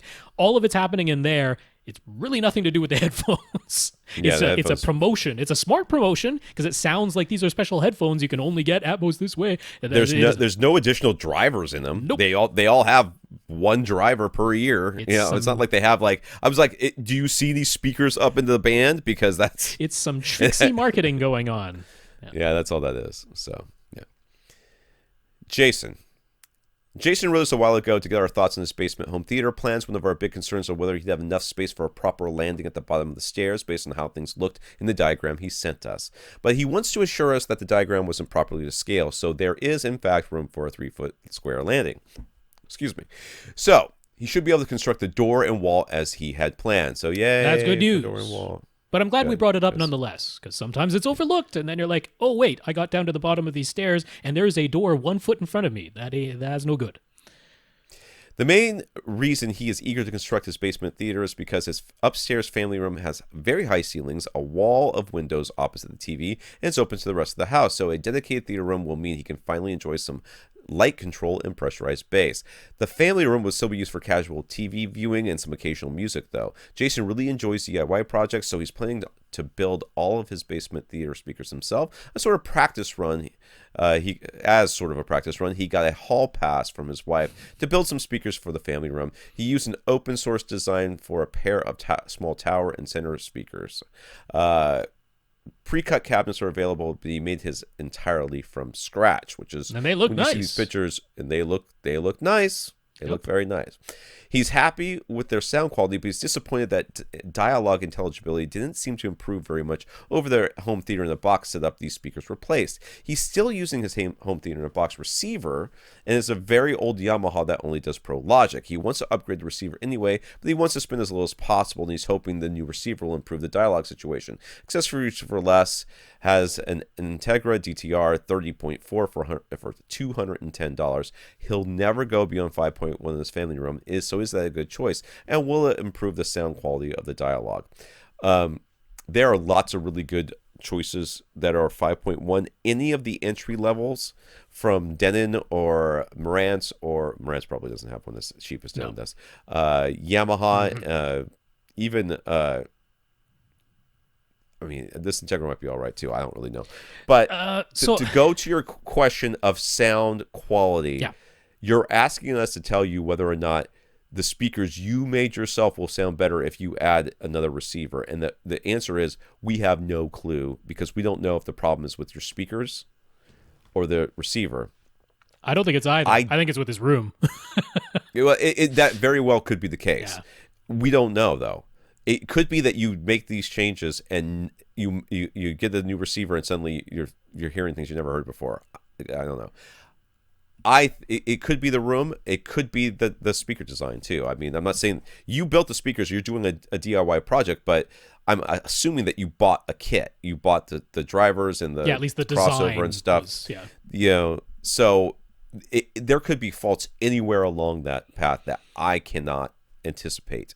So we can help you with the receiver purchase. We can help you fix the room. But if the speakers are messed up for one reason or another, none of this is going to make any difference. I mean, just going on the sort of overall what normally happens usually when people are saying they're having trouble understanding the dialogue, it's room acoustics. That's the usual suspect. And given what he described of this room, it would not shock me at all that the room acoustics are it's very really reflective. Yeah. So you could have very good speakers. I mean, the real crux of what I want to get to is I don't think changing your receiver is going to make a significant difference in the dialogue intelligibility. That is, I don't either. Rather unlikely. I know it's like, oh, it's a crappy home theater in a box receiver. You know what? There's nothing wrong with the receiver. Was never the weak link of the home theater. Yeah, and it was box a Yamaha situation. I mean, they were fine. The receivers were fine. The problem has always been the speakers. They're great starter. I mean, I don't want to talk them too much, because they are a great entry level. They're a great, we used to recommend them all the time on this podcast, Onkyo in particular, because they would put a full-fledged receiver in there without any special connections or any of that garbage, and you could start off with this 5.1 receiver and these absolutely reasonable, considering how much they actually probably cost to make, speakers, and then people would say, okay, well, I want more bass. We're like, okay, well, let's get you a better subwoofer. Oh, well, now, I can't really, it doesn't sound as good as it sounds in the movie theater. Okay, well, let's upgrade your speakers. Oh, I want more speakers. Let's upgrade your receiver. Right. It was modular. Yeah. We could do that. That's fine. But nowhere did somebody come to me and say, I can't understand what people are saying. I thought, well, okay, it's probably the receiver. Yeah, it's like the last thing. Yeah. Now, the thing was, he wants to get a new receiver anyway, because the old one doesn't have the features that he wants. So that's fine. That's fine. You get the new, not too expensive receiver. You plug it in. I wouldn't expect a huge difference in the dialogue, but you're going to get the receiver anyway. So would I recommend this Integra DTR 30.4? He was saying he wasn't too familiar with the Integra band. That's actually just another arm of Onkyo. It's like their home installer brand. They sell it mostly through custom installers. So that's just another brand of Onkyo. Now that DTR 30.4 is going back a ways. That's when Onkyo still did have Odyssey, which they don't have anymore. And it doesn't have any of the new HDMI features. So you were saying you're not going to ever upgrade the number of speakers in this room, but you might upgrade the television eventually. That to me seems like a possibility. So since you can get a video game system, or I mean, there's just so many options. A Blu-ray player. I'm like, since you can get a Denon S720W for. Now, he said that Integra was at $210. The S720 from Denon is at $220. $10 more. That's but like a 5% bump.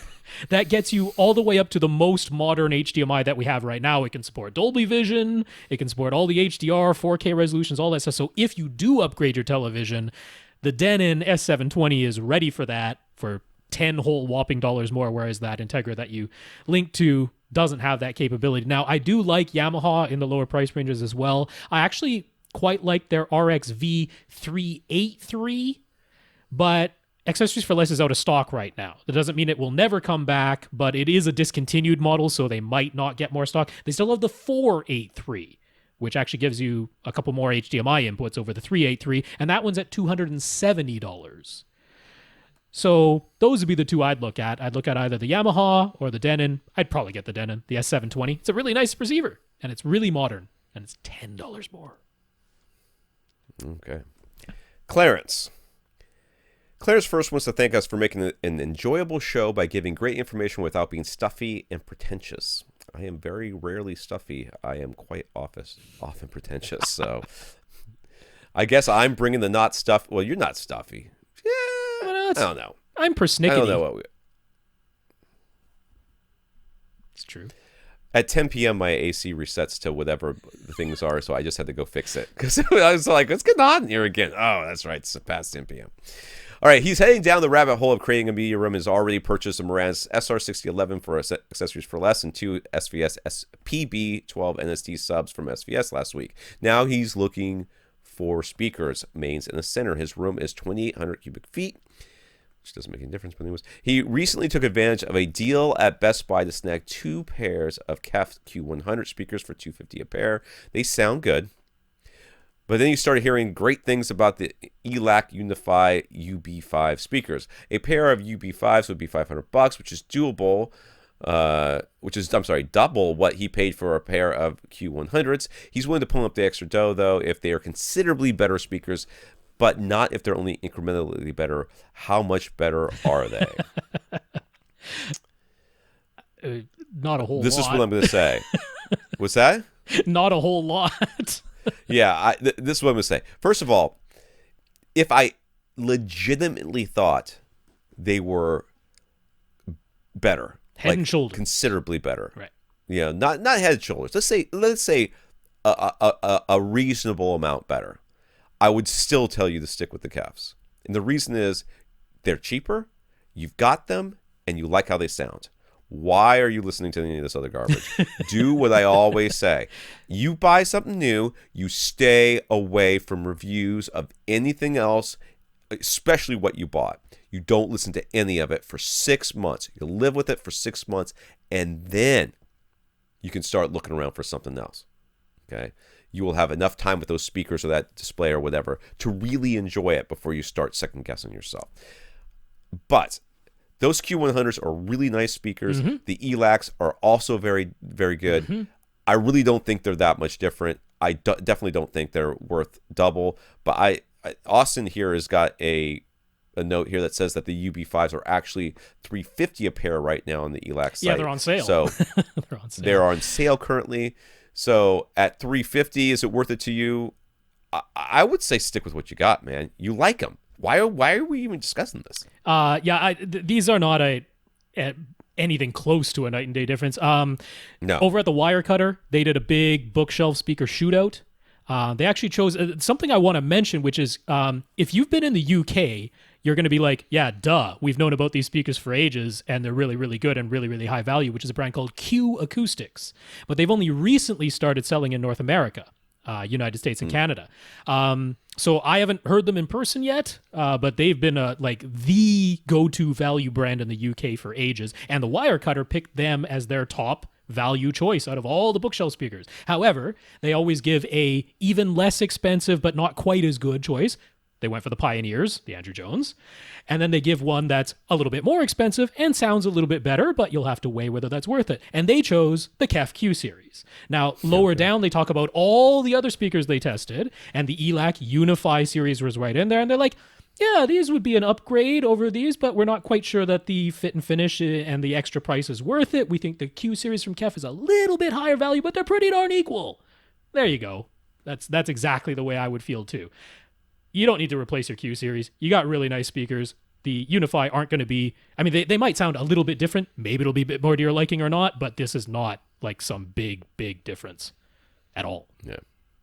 So he's thinking of using 3 of the 4 Q100 speakers for left, right, and center channels with 1 speaker left over. Would you be sacrificing much using one of them as a center? He's read that a concentric placement of the tweeter in the comb makes inappropriate use for center. This is... We've talked about this all the time in the podcast. I guess we haven't talked about it recently, so maybe I can't say that anymore. But we used to talk about this quite regularly about timbre matching your front 3 speakers. And what does that mean? That means you want to have your front 3 speakers sound as close to identical as possible. How much more close to identical can you get than having 3 of the exact same speaker up front? 0 close. That's how much close you get. 0 close. So yes, this is a great, and not because of the concentric driver or any of that nonsense. It's because they're the exact same speaker. I'm thinking yes, maybe he's thinking he'll lay one of them on its side, which normally you'd end up with a tweeter beside the woofer, but now the tweeter's in the middle of the woofer no matter what. Anyways, so yeah. you totally can lay it on its side if that's a space constraint thing, and it'll still sound perfectly fine. So yeah, no reason to not use 3 out of the 4 as your left, center, right. That's totally fine. So will either the Q100s or the UB5s placed with the subs be adequate, or should he be looking at towers? And for that matter, what, if any, is the advantage of a tower speaker over a bookshelf speaker when paired with the sub? Can play louder. Yes. We cannot answer this question because we do not know how far away from your speakers you are sitting. You have not told us that. At least I have not read that part, if it was included in any of your emails. If it was in the email, I overlooked it because I didn't get it in there. This is the only question. This is the only factor that should be used when discussing whether or not you want a bookshelf or a tower speaker. Tower speaker will play louder, which means if you're sitting farther away, it can get to reference volume at your ears. What's the advantage to having a tower speaker? It gets louder. Not that it plays lower, that it gets louder. The bookshelf speakers, if you're sitting nice and close to them, nice way to save some money. You still have to buy stands, but a nice way to save some money. Yeah, you can get a little bit into the whole, that lower mid-range upper bass area because the speaker, even at a 80 hertz crossover, is still playing down to 80 hertz and then even lower. So if you have a really large space, sometimes the output in that area from a small bookshelf, you might hear a little bit of dip in the frequency range. That's a kind of an aside. It's almost all to do with how far away you're sitting. I would say if you're up to 12 feet away, then the Q100s are going to be totally fine. If you are farther than 12 feet away, it might start to get questionable. I'd say between 12 to 15 feet is where you're probably fine unless you really want to hit full reference volume. If you're past 15 feet, you probably want to get towers for the higher output. Yeah. Mike's in Canada. Mike is finishing his basement. Will have a home theater area with the TV mounted on a 14-foot wall with a 20-foot wall on one side and a 45-foot wall on the other side, running the entire length of the basement. The side with the 20-foot wall opens up to a large portion of the rest of the basement. He knows it's not ideal, but there's no other option. Sounds kind of L-shaped. It sounds exactly L-shaped. Well, maybe the other side wraps around and it's actually U-shaped. So it could be U-shaped too, yeah. The plan is a 5.1.4 system with SVS Ultra bookshelf main and center, Fluence XLBP surrounds, SVS SB4000 subwoofer, HTD, HDR80 in-ceiling speakers, Marantz SR6011. Will the Fluence surrounds, SVS mains, and HTD in-ceiling speakers all play nice together, or are there 3 better pairing options that are close in price? He's in Canada, so he needs Canadian-friendly vendors. Do you already own the Fluences or something? I'm struggling to understand. That's what I think too. That Fluence is it's like one of these things, not like the other. Yeah. One of these things is kind of not the same, right? Now, maybe he just really thinks he wants bipole surrounds, and these were a lot less expensive. I mean, SVS has the Ultra surrounds that can be bipole or dipole or dual monopole. They are completely, well, they're probably much a lot more expensive. Yeah. Okay, first of all, if the bipole thing is what you want, that's no longer the recommendation of anybody. You want all direct firing speakers all the way around their home theaters now, and that's because of Atmos and DTS:X. And you're doing Atmos, so that's what you want. That's what you want. So you actually don't want those speakers. Now, if you need inexpensive speakers, there's prime other satellites? ones that we can suggest. I mean, why aren't you sticking with SVS? Yeah, get some prime satellites for your surrounds. That'll work. Yeah. Yeah. the HTDs, I don't know anything about those, but the Fluences were the one that really stood out to me. The rest of it looks okay. Yeah, the HTDs would be fine. I'm not a big fan of that company. They do ship to Canada, so I imagine that's why they ended up here. You can get the Outdoor Speaker Depot speakers that we often recommend through Amazon Canada. Yeah. So I do have to say they come across as a terrible value because it isn't just purely the exchange rate, although you do have to factor in their shipping too, because when you buy them from Amazon Canada, it's free shipping. But going from ones that are $90 a pair in the US to $209 a pair in Canadian dollars, it's a tough pill to swallow, but they're actually still less expensive than the HTD ones after you factor in the exchange rate. And I'm a bigger fan of the Outdoor Speaker Depot ones. So Amazon Canada right now, they have the ICE 650s. Those are available for like just a hair over $200 for the pair, which ends up being less than those HTDs. So I'd maybe point you that way. Although if you get the HTDs, I'm not going to like throw a fit about it or anything. They'll be fine. It's the overhead speakers. No, the Fluences were the only ones that really kind of stood out to me as being the problem. I get a pair of SVS Primes of some sort as your surrounds. That's what I'd do. Yeah. So he knows that the SB4000 probably won't pressurize the room. Not just probably, but will it still give him some good solid bass? Mm-hmm. I mean, it should. I mean, where are you putting it in this room? That's the one question. The closer it is to your seat, the more emphatically I will say yes. Yeah, more gonna feel an oomph. Of any kind, yes. I mean, if it's going to be way in the back of this room, over in some back corner someplace, because that's where whatever it makes the most. You're still going to hear it. It's still going to make noise. And I mean, this is an SB4000, so that's replacing the 13 Ultra series. It's no slouch of a sub. You're not going to pressurize this space. You're not going to have like 110 decibel at 20 hertz. It's not going to happen. But you're going to hear some bass. It's not like it's going to be like farting out little noises, some home theater in a box sub. It's way more potent than that. So I think it'll be okay. All right, we're going to answer this next question, and that's going to be the last one. This is an easy one anyways. Joe, given a choice between two Power Sound Audio XV30F subs on Craigslist for $1,800 and a single new SVS PB16 Ultra for $2,500, which would we pick?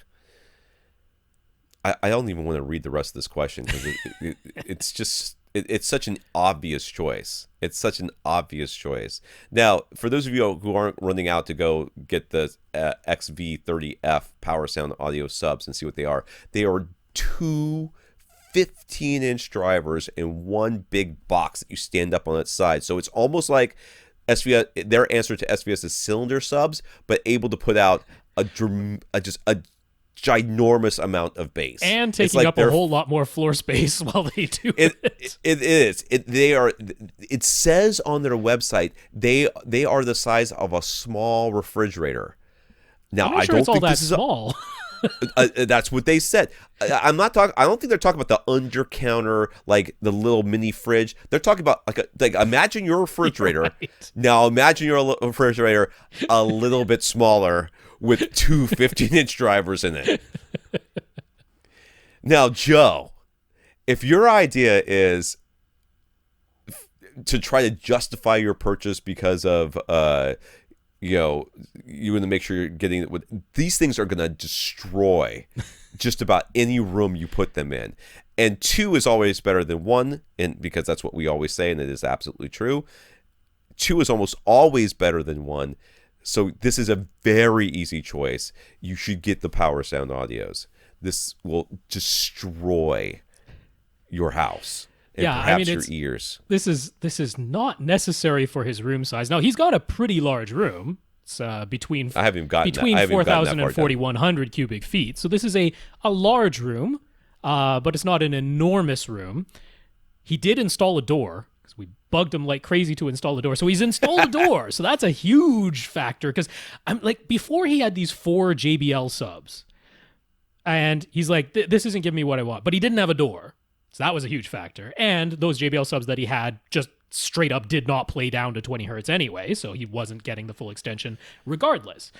But now he's got a door, so he's got an enclosed like 4,100 cubic foot space. you do not need an XV30 from Power Sound Audio in that size of room. That is meant for 6,000 cubic feet and up. You should totally buy these subs. I am sorry. I would be on this deal. Well, plus the price. I mean, that's a good The price is insane. Are you kidding me? That's a really good price. $1,800 for dual subs that he could put in an auditorium if he ever decides to buy one someday? This is the kind of bass that's going to potentially cause structural damage to your house, or that door better be up to code. Right. It's going to blow the door off your new home theater. I would, if you can if you can get it down the stairs, right. I would do it. Yeah, I mean, if these can physically fit, then yeah, no question. You get the two over the one. I mean, what are you giving up? You're giving up. So the two PSA subs, he says, have more cone area, true, but don't seem to go quite as low. Okay, while the SVS has DSP and EQ built in, don't really care. Then again, the PSAs will give him dual placement, and they will also look very large. That is true, but I think he's saying that as a plus. It seems like he's saying it as a plus. Yeah.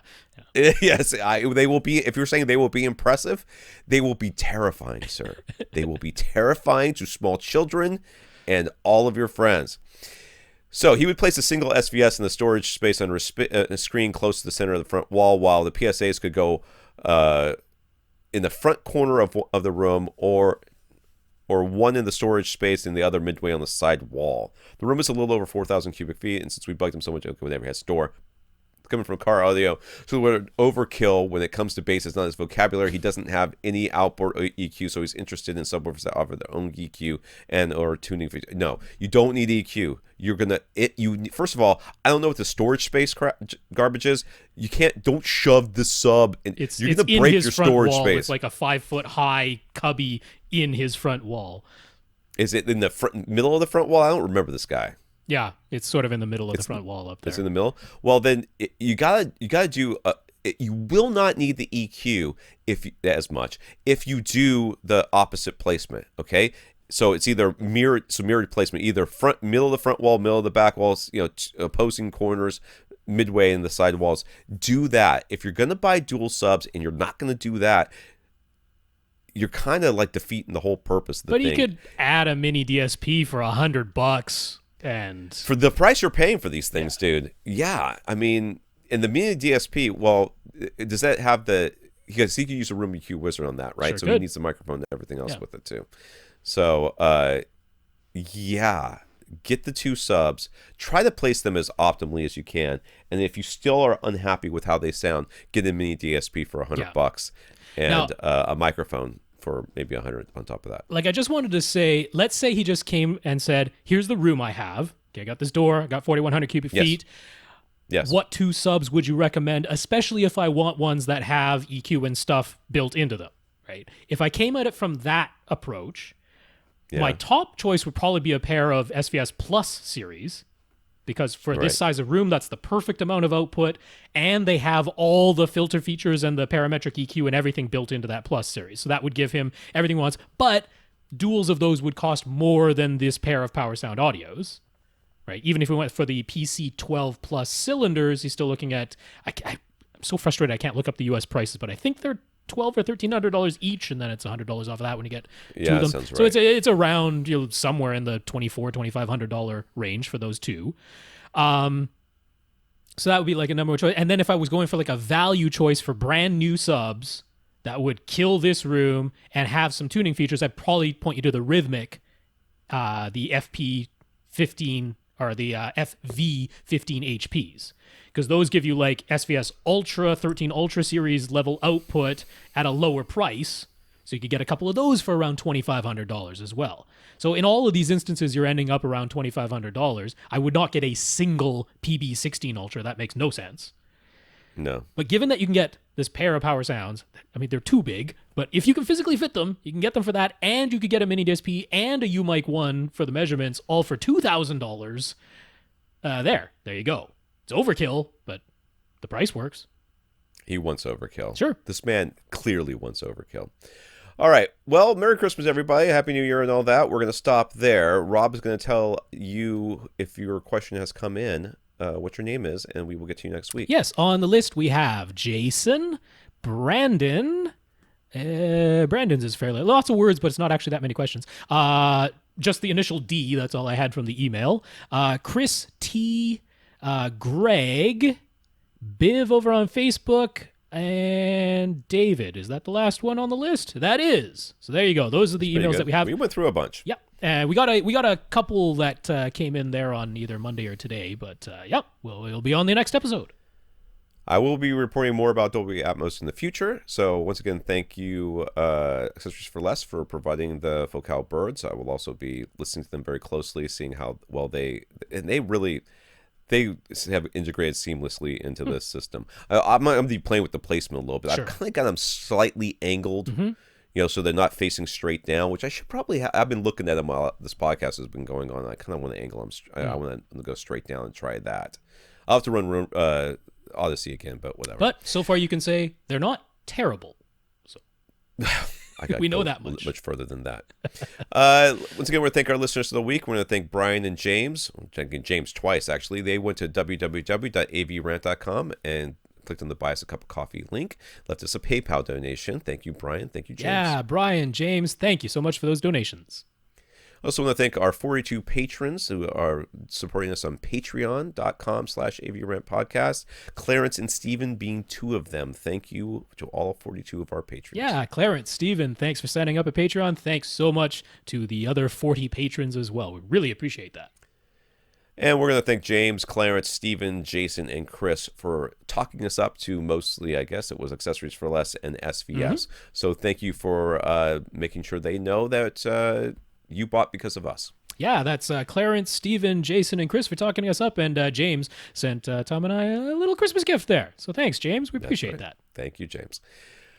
We would like to answer your questions, but we can't answer them if you don't ask. You ask by emailing us at question@avrant.com. We hope to hear from you soon. For AVRant, I'm Tom Andry. And I'm Rob H. Now go out and listen to something.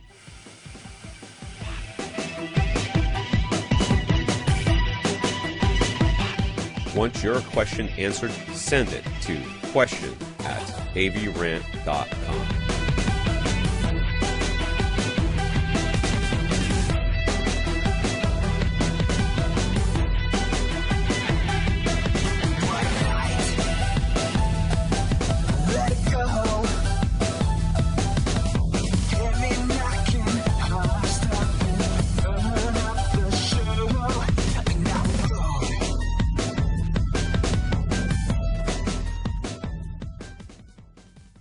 This is AVRant. Now go out and listen to something.